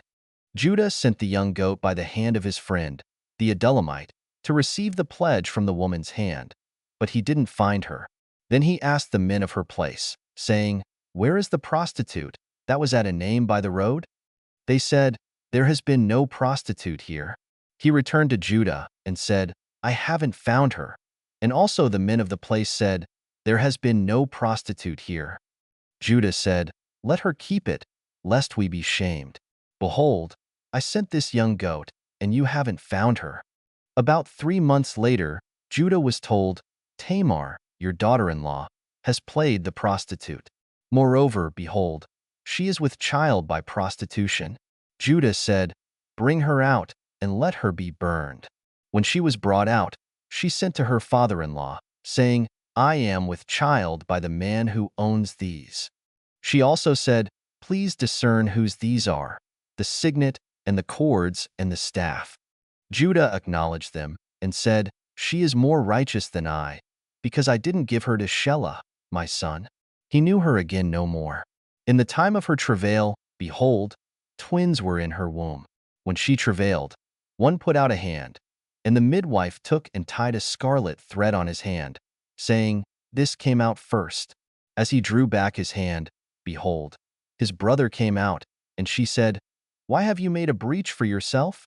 Therefore his name was called Perez. Afterward his brother came out, who had the scarlet thread on his hand, and his name was called Zerah. Genesis chapter 39. Joseph was brought down to Egypt. Potiphar, an officer of Pharaoh's, the captain of the guard, an Egyptian, bought him from the hand of the Ishmaelites that had brought him down there. The Lord was with Joseph, and he was a prosperous man. He was in the house of his master the Egyptian. His master saw that the Lord was with him, and that the Lord made all that he did prosper in his hand. Joseph found favor in his sight. He ministered to him, and Potiphar made him overseer over his house, and all that he had he put into his hand. From the time that he made him overseer in his house, and over all that he had, the Lord blessed the Egyptian's house for Joseph's sake. The Lord's blessing was on all that he had, in the house and in the field. He left all that he had in Joseph's hand. He didn't concern himself with anything except for the food which he ate. Joseph was well-built and handsome. After these things, his master's wife set her eyes on Joseph, and she said, "Lie with me." But he refused and said to his master's wife, "Behold, my master doesn't know what is with me in the house, and he has put all that he has into my hand. No one is greater in this house than I am, and he has not kept back anything from me but you, because you are his wife. How then can I do this great wickedness and sin against God?" As she spoke to Joseph day by day, he didn't listen to her, to lie by her, or to be with her. About this time, he went into the house to do his work, and there were none of the men of the house inside. She caught him by his garment, saying, "Lie with me." He left his garment in her hand and ran outside. When she saw that he had left his garment in her hand and had run outside, she called to the men of her house and spoke to them, saying, "Behold, he has brought a Hebrew into us to mock us. He came in to me to lie with me, and I cried with a loud voice. When he heard that I lifted up my voice and cried, he left his garment by me, and ran outside. She laid up his garment by her until his master came home. She spoke to him according to these words, saying, "The Hebrew servant, whom you have brought to us, came in to me to mock me, and as I lifted up my voice and cried, he left his garment by me and ran outside." When his master heard the words of his wife, which she spoke to him, saying, "This is what your servant did to me," his wrath was kindled. Joseph's master took him and put him into the prison, the place where the king's prisoners were bound, and he was there in custody. But the Lord was with Joseph and showed kindness to him, and gave him favor in the sight of the keeper of the prison. The keeper of the prison committed to Joseph's hand all the prisoners who were in the prison. Whatever they did there, he was responsible for it. The keeper of the prison didn't look after anything that was under his hand, because the Lord was with him. And that which he did, the Lord made it prosper. Genesis chapter 40. After these things, the butler of the king of Egypt and his baker offended their lord, the king of Egypt. Pharaoh was angry with his two officers, the chief cupbearer and the chief baker. He put them in custody in the house of the captain of the guard, into the prison, the place where Joseph was bound. The captain of the guard assigned them to Joseph, and he took care of them. They stayed in prison many days. They both dreamed a dream, each man his dream, in one night, each man according to the interpretation of his dream, the cupbearer and the baker of the king of Egypt, who were bound in the prison. Joseph came into them in the morning and saw them, and saw that they were sad. He asked Pharaoh's officers who were with him in custody in his master's house, saying, "Why do you look so sad today?" They said to him, "We have dreamed a dream, and there is no one who can interpret it." Joseph said to them, "Don't interpretations belong to God? Please tell it to me." The chief cupbearer told his dream to Joseph and said to him, "In my dream, behold, a vine was in front of me, and in the vine were 3 branches. It was as though it budded, it blossomed, and its clusters produced ripe grapes. Pharaoh's cup was in my hand, and I took the grapes and pressed them into Pharaoh's cup, and I gave the cup into Pharaoh's hand." Joseph said to him, "This is its interpretation. The 3 branches are 3 days. Within 3 more days, Pharaoh will lift up your head and restore you to your office. You will give Pharaoh's cup into his hand, the way you did when you were his cupbearer. But remember me when it is well with you. Please show kindness to me, and make mention of me to Pharaoh, and bring me out of this house. For indeed, I was stolen away out of the land of the Hebrews, and here also I have done nothing that they should put me into the dungeon." When the chief baker saw that the interpretation was good, he said to Joseph, "I also was in my dream, and behold, 3 baskets of white bread were on my head. In the uppermost basket there were all kinds of baked food for Pharaoh, and the birds ate them out of the basket on my head." Joseph answered, "This is its interpretation. The 3 baskets are 3 days. Within 3 more days, Pharaoh will lift up your head from off you, and will hang you on a tree, and the birds will eat your flesh from off you." On the 3rd day, which was Pharaoh's birthday, he made a feast for all his servants, and he lifted up the head of the chief cupbearer and the head of the chief baker among his servants. He restored the chief cupbearer to his position again, and he gave the cup into Pharaoh's hand. But he hanged the chief baker, as Joseph had interpreted to them. Yet the chief cupbearer didn't remember Joseph, but forgot him. Genesis chapter 41. At the end of 2 full years, Pharaoh dreamed, and behold, he stood by the river. Behold, 7 cattle came up out of the river. They were sleek and fat, and they fed in the marsh grass. Behold, 7 other cattle came up after them out of the river, ugly and thin, and stood by the other cattle on the brink of the river. The ugly and thin cattle ate up the 7 sleek and fat cattle. So Pharaoh awoke. He slept and dreamed a second time. And behold, 7 heads of grain came up on one stalk, healthy and good. Behold, 7 heads of grain, thin and blasted with the east wind, sprung up after them. The thin heads of grain swallowed up the 7 healthy and full ears. Pharaoh awoke, and behold, it was a dream. In the morning, his spirit was troubled, and he sent and called for all of Egypt's magicians and wise men. Pharaoh told them his dreams, but there was no one who could interpret them to Pharaoh. Then the chief cup-bearer spoke to Pharaoh, saying, "I remember my faults today." Pharaoh was angry with his servants, and put me in custody in the house of the captain of the guard, with the chief baker. We dreamed a dream in one night, he and I. Each man dreamed according to the interpretation of his dream. There was with us there a young man, a Hebrew, servant to the captain of the guard, and we told him, and he interpreted to us our dreams. He interpreted to each man according to his dream. As he interpreted to us, so it was. He restored me to my office, and he hanged him. Then Pharaoh sent and called Joseph, and they brought him hastily out of the dungeon. He shaved himself, changed his clothing, and came in to Pharaoh. Pharaoh said to Joseph, I have dreamed a dream, and there is no one who can interpret it. I have heard it said of you, that when you hear a dream you can interpret it. Joseph answered Pharaoh, saying, It isn't in me. God will give Pharaoh an answer of peace. Pharaoh spoke to Joseph, In my dream, behold, I stood on the brink of the river, and behold, 7 fat and sleek cattle came up out of the river. They fed in the marsh grass, and behold, 7 other cattle came up after them, poor and very ugly and thin, such as I never saw in all the land of Egypt for ugliness. The thin and ugly cattle ate up the first 7 fat cattle, and when they had eaten them up, it couldn't be known that they had eaten them, but they were still ugly, as at the beginning. So I awoke. I saw in my dream, and behold, 7 heads of grain came up on one stalk, full and good. And behold, 7 heads of grain, withered, thin, and blasted with the east wind, sprung up after them. The thin heads of grain swallowed up the 7 good heads of grain. I told it to the magicians, but there was no one who could explain it to me. Joseph said to Pharaoh, The dream of Pharaoh is one. What God is about to do he has declared to Pharaoh.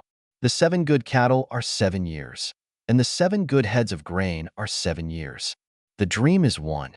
The 7 thin and ugly cattle that came up after them are 7 years, and also the 7 empty heads of grain blasted with the east wind. They will be 7 years of famine. That is the thing which I have spoken to Pharaoh. God has shown Pharaoh what he is about to do. Behold, 7 years of great plenty throughout all the land of Egypt are coming. 7 years of famine will arise after them, and all the plenty will be forgotten in the land of Egypt. The famine will consume the land, and the plenty will not be known in the land by reason of that famine which follows, for it will be very grievous. The dream was double to Pharaoh, because the thing is established by God, and God will shortly bring it to pass. Now therefore let Pharaoh look for a discreet and wise man, and set him over the land of Egypt. Let Pharaoh do this, and let him appoint overseers over the land, and take up the 5th part of the land of Egypt's produce in the 7 plenteous years. Let them gather all the food of these good years that come, and store grain under the hand of Pharaoh for food in the cities, and let them keep it. The food will be to supply the land against the 7 years of famine, which will be in the land of Egypt, so that the land will not perish through the famine. The thing was good in the eyes of Pharaoh, and in the eyes of all his servants. Pharaoh said to his servants, Can we find such a one as this, a man in whom is the Spirit of God? Pharaoh said to Joseph, Because God has shown you all of this, there is no one so discreet and wise as you. You shall be over my house. All my people will be ruled according to your word. Only in the throne I will be greater than you. Pharaoh said to Joseph, Behold, I have set you over all the land of Egypt. Pharaoh took off his signet ring from his hand, and put it on Joseph's hand, and arrayed him in robes of fine linen, and put a gold chain about his neck. He made him ride in the 2nd chariot which he had. They cried before him, Bow the knee. He set him over all the land of Egypt. Pharaoh said to Joseph, I am Pharaoh. Without you, no man shall lift up his hand or his foot in all the land of Egypt. Pharaoh called Joseph's name Zaphenath-Paneah. He gave him Asenath, the daughter of Potiphar priest of On, as a wife. Joseph went out over the land of Egypt. Joseph was 30 years old when he stood before Pharaoh king of Egypt. Joseph went out from the presence of Pharaoh, and went throughout all the land of Egypt. In the 7 plenteous years the earth produced abundantly. He gathered up all the food of the 7 years which were in the land of Egypt, and laid up the food in the cities. He stored food in each city from the fields around that city. Joseph laid up grain as the sand of the sea, very much, until he stopped counting, for it was without number. To Joseph were born 2 sons before the year of famine came, whom Asenath, the daughter of Potiphar priest of On, bore to him. Joseph called the name of the firstborn Manasseh, for, he said, God has made me forget all my toil and all my father's house. The name of the second he called Ephraim, for God has made me fruitful in the land of my affliction. The 7 years of plenty that were in the land of Egypt came to an end. The 7 years of famine began to come, just as Joseph had said. There was famine in all lands, but in all the land of Egypt there was bread. When all the land of Egypt was famished, the people cried to Pharaoh for bread, and Pharaoh said to all the Egyptians, "Go to Joseph. What he says to you, do." The famine was over all the surface of the earth. Joseph opened all the storehouses and sold to the Egyptians. The famine was severe in the land of Egypt. All countries came into Egypt to Joseph to buy grain, because the famine was severe in all the earth. Genesis chapter 42. Now Jacob saw that there was grain in Egypt, and Jacob said to his sons, "Why do you look at one another?" He said, "Behold, I have heard that there is grain in Egypt. Go down there and buy for us from there, so that we may live and not die." Joseph's 10 brothers went down to buy grain from Egypt. But Jacob didn't send Benjamin, Joseph's brother, with his brothers, for he said, lest perhaps harm happen to him.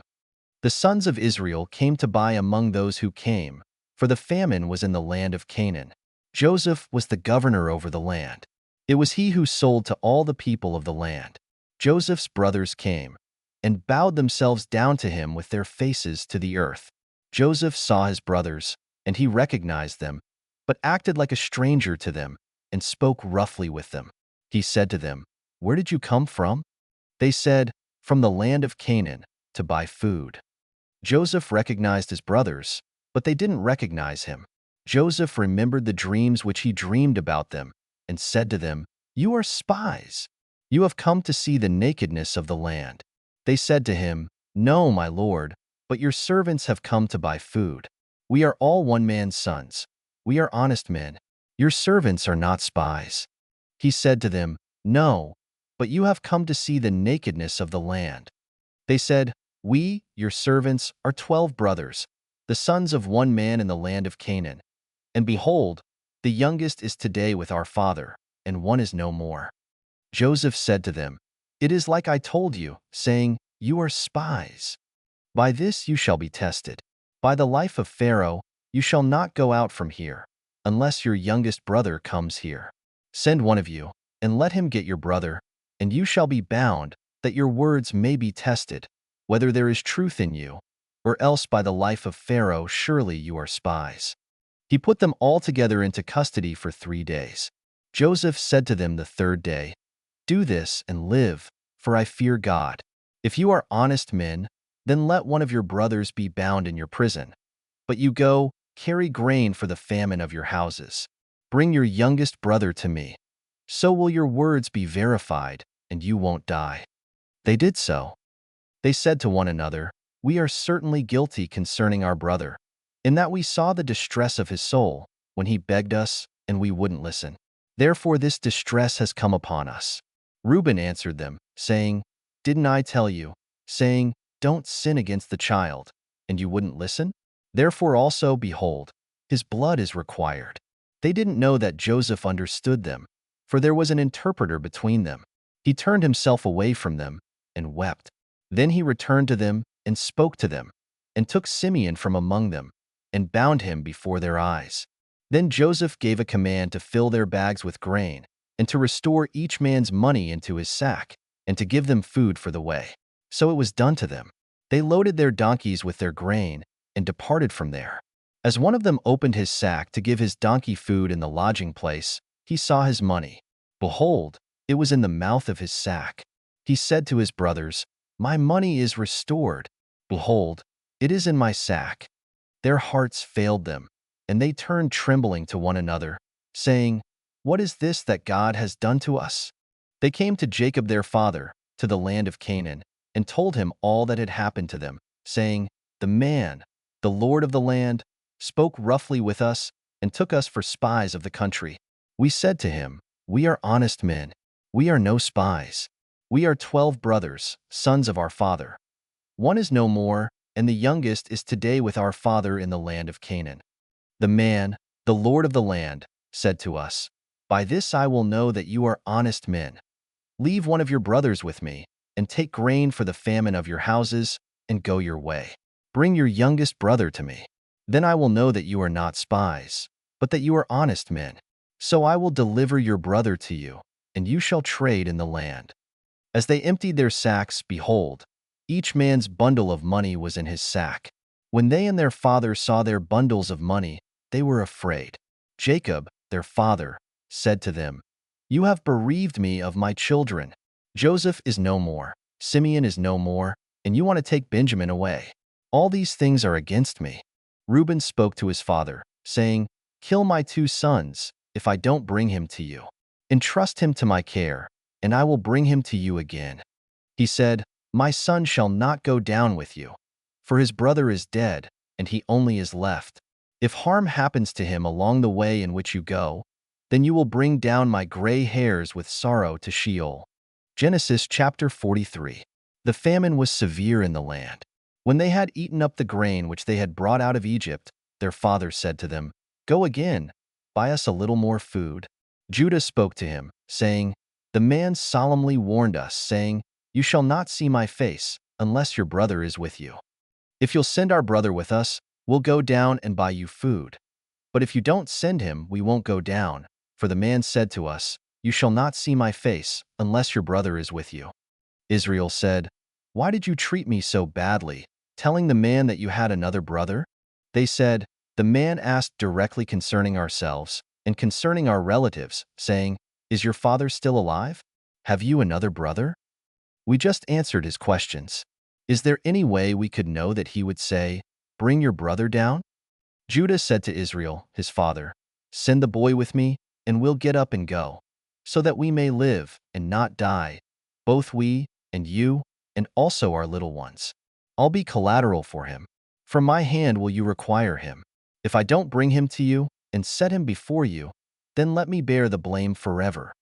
For if we hadn't delayed, surely we would have returned a second time by now. Their father, Israel, said to them, If it must be so, then do this.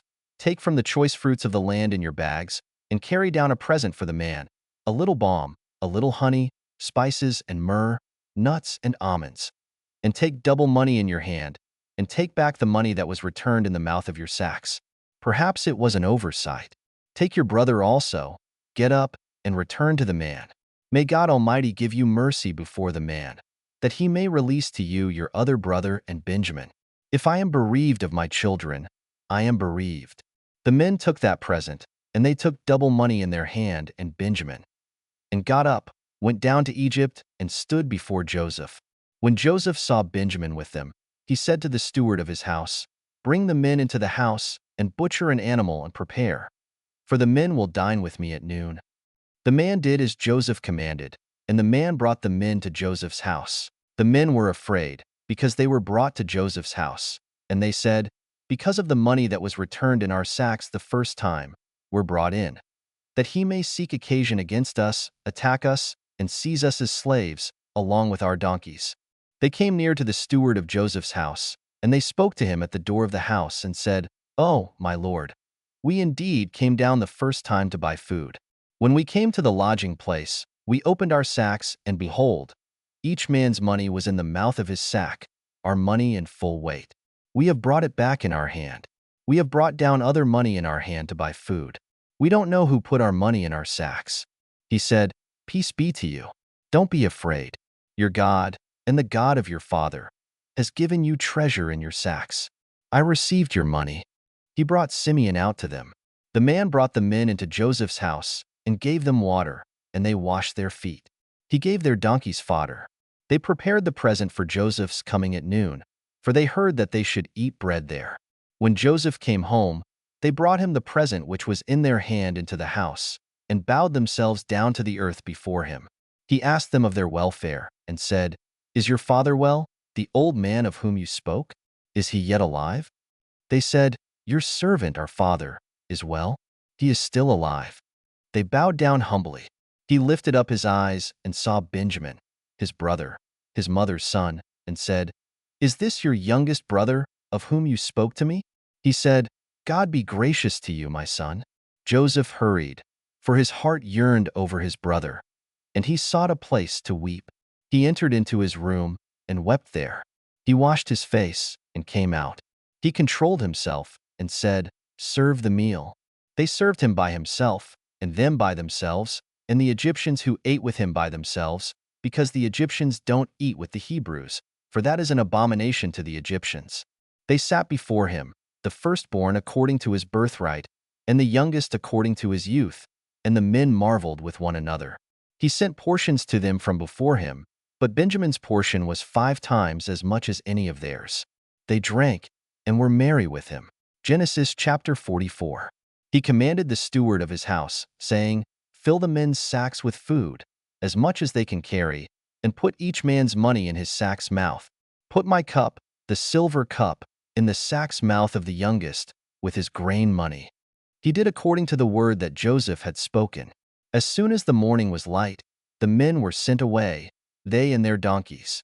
When they had gone out of the city, and were not yet far off, Joseph said to his steward, "Up, follow after the men. When you overtake them, ask them, 'Why have you rewarded evil for good? Isn't this that from which my Lord drinks, and by which he indeed divines? You have done evil in so doing.'" He overtook them, and he spoke these words to them. They said to him, "Why does my Lord speak such words as these? Far be it from your servants that they should do such a thing. Behold, the money, which we found in our sacks' mouths, we brought again to you out of the land of Canaan. How then should we steal silver or gold out of your Lord's house? With whomever of your servants it is found, let him die, and we also will be my Lord's slaves." He said, "Now also let it be according to your words. He with whom it is found will be my slave, and you will be blameless." Then they hurried, and each man took his sack down to the ground, and each man opened his sack. He searched, beginning with the oldest and ending at the youngest. The cup was found in Benjamin's sack. Then they tore their clothes, and each man loaded his donkey and returned to the city. Judah and his brothers came to Joseph's house, and he was still there. They fell on the ground before him. Joseph said to them, "What deed is this that you have done? Don't you know that such a man as I can indeed do divination?" Judah said, "What will we tell my Lord? What will we speak? How will we clear ourselves? God has found out the iniquity of your servants. Behold, we are my Lord's slaves, both we and he also in whose hand the cup is found." He said, "Far be it from me that I should do so. The man in whose hand the cup is found, he will be my slave. But as for you, go up in peace to your father." Then Judah came near to him and said, "Oh, my lord, please let your servant speak a word in my lord's ears, and don't let your anger burn against your servant. For you are even as Pharaoh." My lord asked his servants, saying, "Have you a father or a brother?" We said to my lord, "We have a father, an old man, and a child of his old age, a little one. And his brother is dead, and he alone is left of his mother, and his father loves him. You said to your servants, 'Bring him down to me, that I may set my eyes on him.' We said to my lord, 'The boy can't leave his father, for if he should leave his father would die.' You said to your servants, 'Unless your youngest brother comes down with you, you will see my face no more.' When we came up to your servant my father, we told him the words of my lord. Our father said, 'Go again and buy us a little food.' We said, 'We can't go down. If our youngest brother is with us, then we will go down. For we may not see the man's face, unless our youngest brother is with us.' Your servant, my father, said to us, 'You know that my wife bore me 2 sons. One went out from me, and I said, surely he is torn in pieces, and I haven't seen him since. If you take this one also from me, and harm happens to him, you will bring down my gray hairs with sorrow to Sheol. Now therefore when I come to your servant my father, and the boy is not with us, since his life is bound up in the boy's life, it will happen, when he sees that the boy is no more, that he will die. Your servants will bring down the gray hairs of your servant, our father, with sorrow to Sheol. For your servant became collateral for the boy to my father, saying, If I don't bring him to you, then I will bear the blame to my father forever. Now therefore, please let your servant stay instead of the boy, my lord's slave, and let the boy go up with his brothers. For how will I go up to my father if the boy isn't with me? Lest I see the evil that will come on my father. Genesis chapter 45. Then Joseph couldn't control himself before all those who stood before him, and he called out, "'Cause everyone to go out from me." No one else stood with him, while Joseph made himself known to his brothers. He wept aloud. The Egyptians heard, and the house of Pharaoh heard.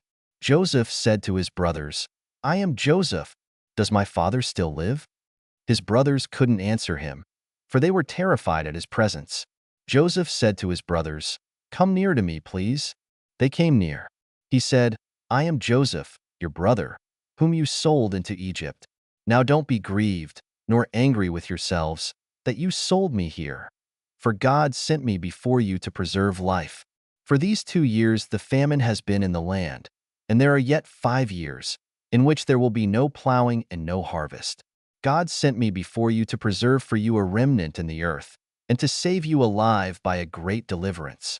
So now it wasn't you who sent me here, but God, and he has made me a father to Pharaoh, lord of all his house and ruler over all the land of Egypt.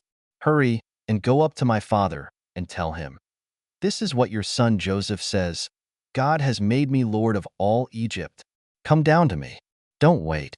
You shall dwell in the land of Goshen, and you will be near to me, you, your children, your children's children, your flocks, your herds, and all that you have. There I will provide for you. For there are yet 5 years of famine, lest you come to poverty, you and your household, and all that you have. Behold, your eyes see, and the eyes of my brother Benjamin, that it is my mouth that speaks to you. You shall tell my father of all my glory in Egypt, and of all that you have seen. You shall hurry and bring my father down here." He fell on his brother Benjamin's neck and wept, and Benjamin wept on his neck. He kissed all his brothers and wept on them. After that his brothers talked with him.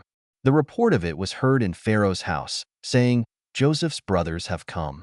It pleased Pharaoh well, and his servants. Pharaoh said to Joseph, "Tell your brothers, do this. Load your animals and go, travel to the land of Canaan.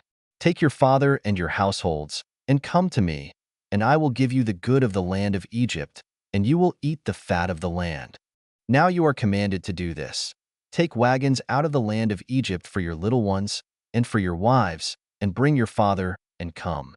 Also, don't concern yourselves about your belongings, for the good of all the land of Egypt is yours." The sons of Israel did so. Joseph gave them wagons, according to the commandment of Pharaoh, and gave them provision for the way.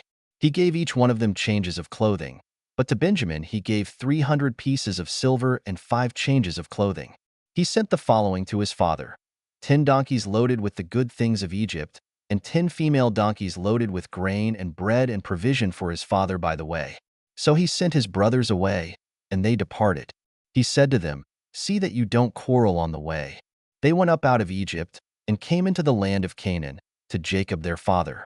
They told him, saying, "Joseph is still alive, and he is ruler over all the land of Egypt." His heart fainted, for he didn't believe them. They told him all the words of Joseph, which he had said to them. When he saw the wagons which Joseph had sent to carry him, the spirit of Jacob, their father, revived. Israel said, "It is enough. Joseph my son is still alive. I will go and see him before I die." Genesis chapter 46. Israel traveled with all that he had, and came to Beersheba, and offered sacrifices to the God of his father, Isaac. God spoke to Israel in the visions of the night, and said, "Jacob, Jacob." He said, "Here I am." He said, "I am God, the God of your father. Don't be afraid to go down into Egypt, for there I will make of you a great nation. I will go down with you into Egypt. I will also surely bring you up again. Joseph's hand will close your eyes." Jacob rose up from Beersheba, and the sons of Israel carried Jacob, their father, their little ones, and their wives, in the wagons which Pharaoh had sent to carry him.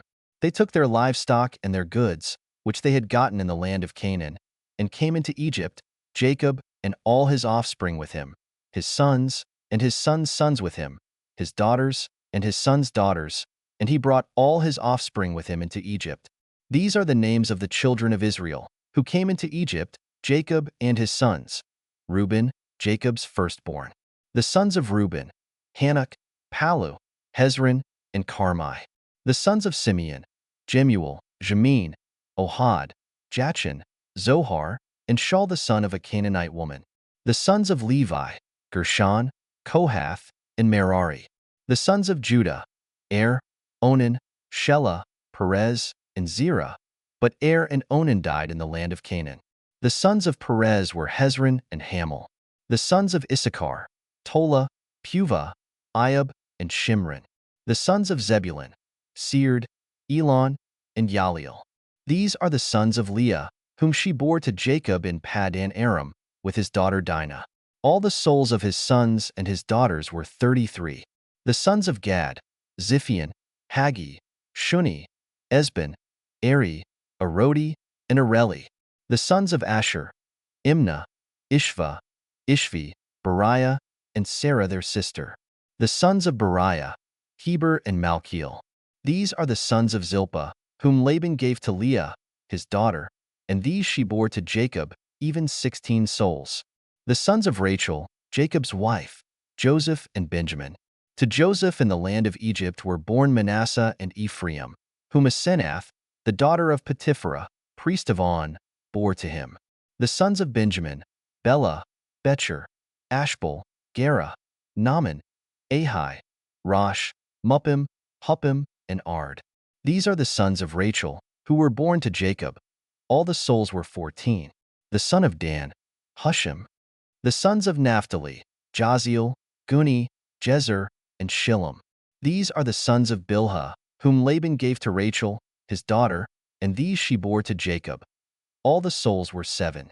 All the souls who came with Jacob into Egypt, who were his direct offspring, in addition to Jacob's sons' wives, all the souls were 66. The sons of Joseph, who were born to him in Egypt, were 2 souls. All the souls of the house of Jacob, who came into Egypt, were 70. Jacob sent Judah before him to Joseph, to show the way before him to Goshen, and they came into the land of Goshen. Joseph prepared his chariot and went up to meet Israel, his father, in Goshen. He presented himself to him and fell on his neck and wept on his neck a good while. Israel said to Joseph, "Now let me die, since I have seen your face, that you are still alive."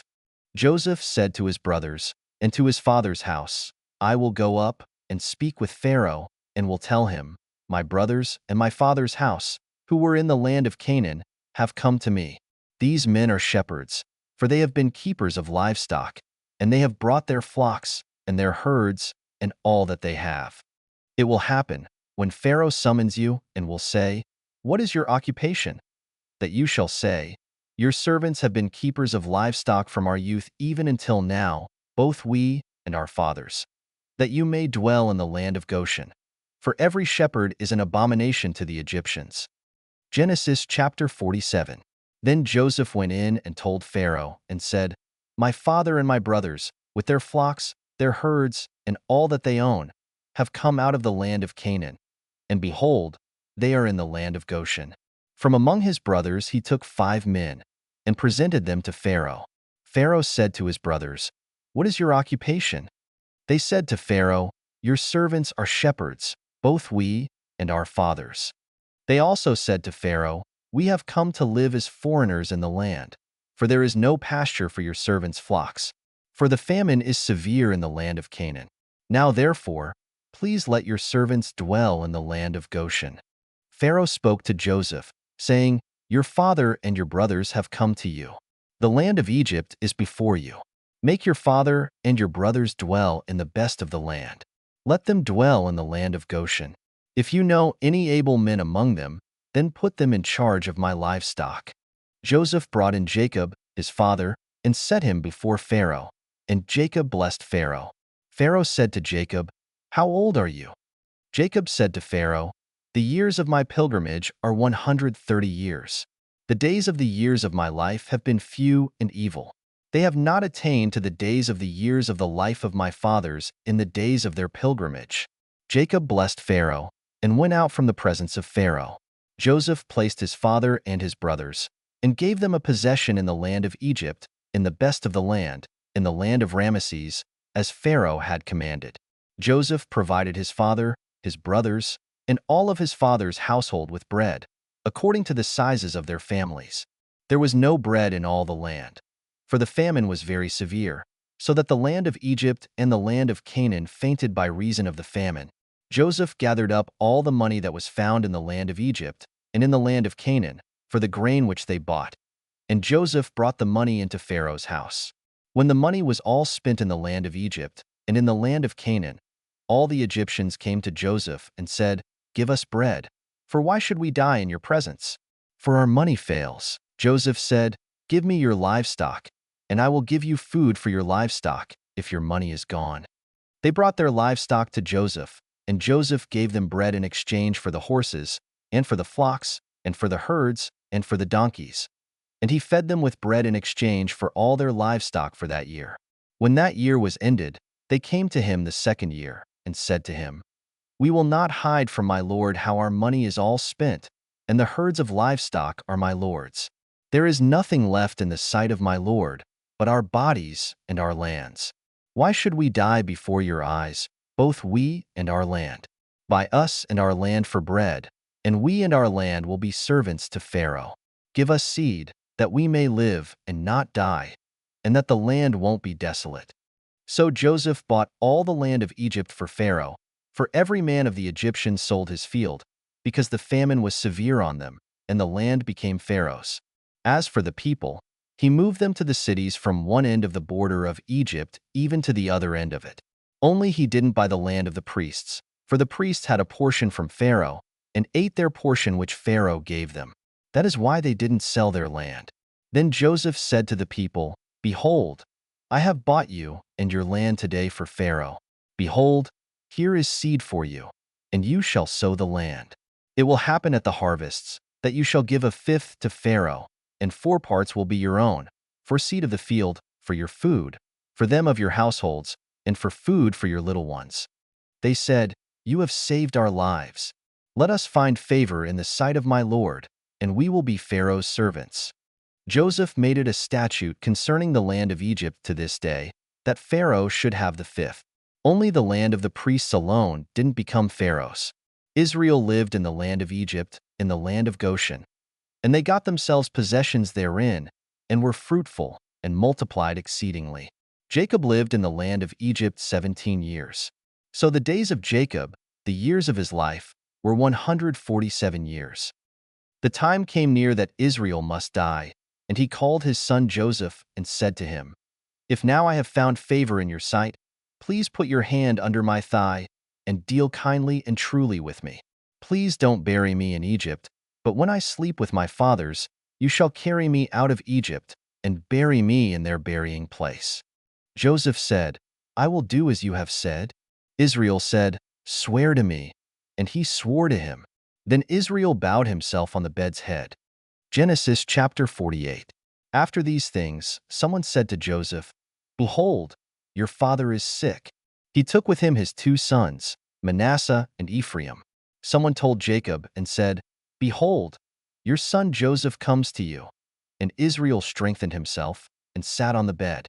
Jacob said to Joseph, "God Almighty appeared to me at Luz in the land of Canaan, and blessed me, and said to me, 'Behold, I will make you fruitful and multiply you, and I will make of you a company of peoples, and will give this land to your offspring after you for an everlasting possession.'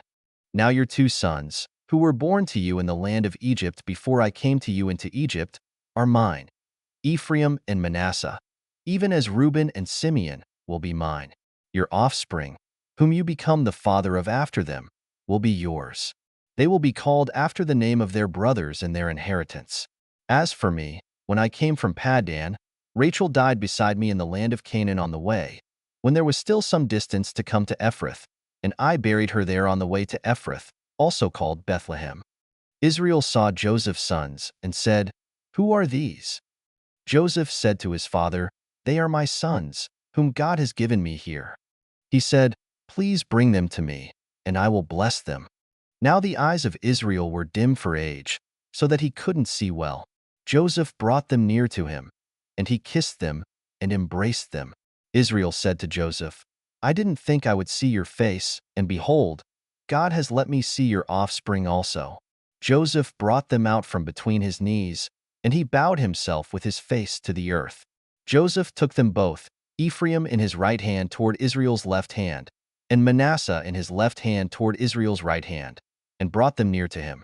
Israel stretched out his right hand, and laid it on Ephraim's head, who was the younger, and his left hand on Manasseh's head, guiding his hands knowingly, for Manasseh was the firstborn. He blessed Joseph and said, "The God before whom my fathers Abraham and Isaac walked, the God who has fed me all my life long to this day, the angel who has redeemed me from all evil, bless the lads, and let my name be named on them, in the name of my fathers Abraham and Isaac. Let them grow into a multitude upon the earth." When Joseph saw that his father laid his right hand on the head of Ephraim, it displeased him. He held up his father's hand, to remove it from Ephraim's head to Manasseh's head. Joseph said to his father, "Not so, my father, for this is the firstborn. Put your right hand on his head." His father refused and said, "I know, my son, I know. He also will become a people, and he also will be great.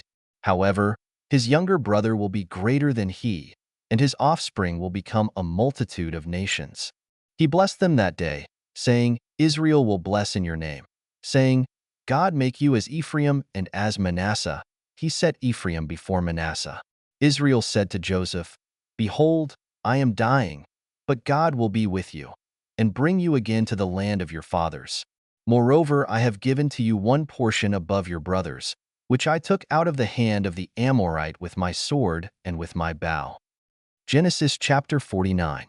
Jacob called to his sons and said, "Gather yourselves together, that I may tell you that which will happen to you in the days to come. Assemble yourselves and hear, you sons of Jacob. Listen to Israel, your father. Reuben, you are my firstborn, my might, and the beginning of my strength, excelling in dignity and excelling in power. Boiling over like water, you shall not excel, because you went up to your father's bed, then defiled it. He went up to my couch. Simeon and Levi are brothers. Their swords are weapons of violence. My soul, don't come into their council. My glory, don't be united to their assembly. For in their anger they killed men. In their self will they hamstrung cattle. Cursed be their anger, for it was fierce, and their wrath, for it was cruel. I will divide them in Jacob and scatter them in Israel. Judah, your brothers will praise you. Your hand will be on the neck of your enemies. Your father's sons will bow down before you. Judah is a lion's cub. From the prey, my son, you have gone up. He stooped down. He crouched as a lion, as a lioness. Who will rouse him up? The scepter will not depart from Judah, nor the ruler's staff from between his feet, until he comes to whom it belongs. The obedience of the peoples will be to him, binding his foal to the vine, his donkey's colt to the choice vine. He has washed his garments in wine, his robes in the blood of grapes. His eyes will be red with wine, his teeth white with milk. Zebulun will dwell at the haven of the sea. He will be for a haven of ships. His border will be on Sidon. Issachar is a strong donkey, lying down between the saddlebags. He saw a resting place, that it was good, the land, that it was pleasant. He bows his shoulder to the burden, and becomes a servant doing forced labor. Dan will judge his people, as one of the tribes of Israel. Dan will be a serpent on the trail, an adder in the path, that bites the horse's heels, so that his rider falls backward. I have waited for your salvation, Lord. A troop will press on Gad, but he will press on their heel. Asher's food will be rich. He will produce royal dainties. Naphtali is a doe set free, who bears beautiful fawns. Joseph is a fruitful vine by a spring. His branches run over the wall. The archers have severely grieved him, shot at him, and persecuted him, but his bow remained strong. The arms of his hands were made strong by the hands of the mighty one of Jacob. From there is the shepherd, the stone of Israel, even by the God of your father, who will help you, by the Almighty, who will bless you, with blessings of heaven above, blessings of the deep that lies below, blessings of the breasts and of the womb. The blessings of your father have prevailed above the blessings of my ancestors, above the boundaries of the ancient hills. They will be on the head of Joseph, on the crown of the head of him who is separated from his brothers. Benjamin is a ravenous wolf. In the morning he will devour the prey. At evening he will divide the plunder. All these are the 12 tribes of Israel, and this is what their father spoke to them and blessed them. He blessed everyone according to his own blessing. He instructed them and said to them, I am to be gathered to my people.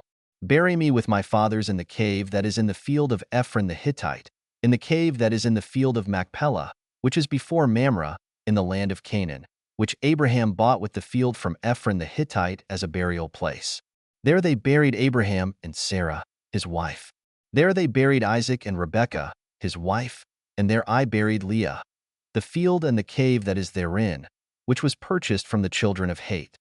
When Jacob finished charging his sons, he gathered up his feet into the bed, breathed his last breath, and was gathered to his people.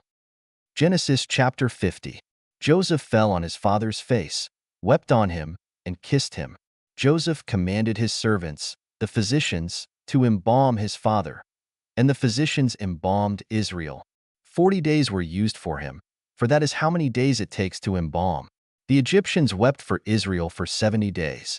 When the days of weeping for him were past, Joseph spoke to Pharaoh's staff, saying, If now I have found favor in your eyes, please speak in the ears of Pharaoh, saying, My father made me swear, saying, Behold, I am dying. Bury me in my grave which I have dug for myself in the land of Canaan. Now therefore, please let me go up and bury my father, and I will come again. Pharaoh said, Go up and bury your father, just like he made you swear. Joseph went up to bury his father, and with him went up all the servants of Pharaoh, the elders of his house, all the elders of the land of Egypt, all the house of Joseph, his brothers, and his father's house. Only their little ones, their flocks, and their herds, they left in the land of Goshen. Both chariots and horsemen went up with him. It was a very great company. They came to the threshing floor of Atad, which is beyond the Jordan, and there they lamented with a very great and severe lamentation. He mourned for his father 7 days. When the inhabitants of the land, the Canaanites, saw the mourning in the floor of Atad, they said, This is a grievous mourning by the Egyptians. Therefore its name was called Abel Mizraim, which is beyond the Jordan. His sons did to him just as he commanded them, for his sons carried him into the land of Canaan, and buried him in the cave of the field of Machpelah, which Abraham bought with the field, as a possession for a burial site, from Ephron the Hittite, near Mamre. Joseph returned into Egypt, he and his brothers, and all that went up with him to bury his father, after he had buried his father. When Joseph's brothers saw that their father was dead, they said, It may be that Joseph will hate us, and will fully pay us back for all the evil which we did to him. And they sent a message to Joseph, saying, Your father commanded before he died, saying, You shall tell Joseph, Now please forgive the disobedience of your brothers and their sin, because they did evil to you. Now, please forgive the disobedience of the servants of the God of your father. Joseph wept when they spoke to him. His brothers also went and fell down before his face, and they said, Behold, we are your servants. Joseph said to them, Don't be afraid, for am I in the place of God? As for you, you meant evil against me, but God meant it for good, to save many people alive, as is happening today. Now therefore don't be afraid. I will provide for you and your little ones. He comforted them and spoke kindly to them. Joseph lived in Egypt, he and his father's house. Joseph lived 110 years. Joseph saw Ephraim's children to the 3rd generation. The children also of Machir, the son of Manasseh, were born on Joseph's knees. Joseph said to his brothers, I am dying, but God will surely visit you, and bring you up out of this land to the land which he swore to Abraham, to Isaac, and to Jacob. Joseph took an oath from the children of Israel, saying, God will surely visit you, and you shall carry up my bones from here. So Joseph died, being 110 years old, and they embalmed him, and he was put in a coffin in Egypt.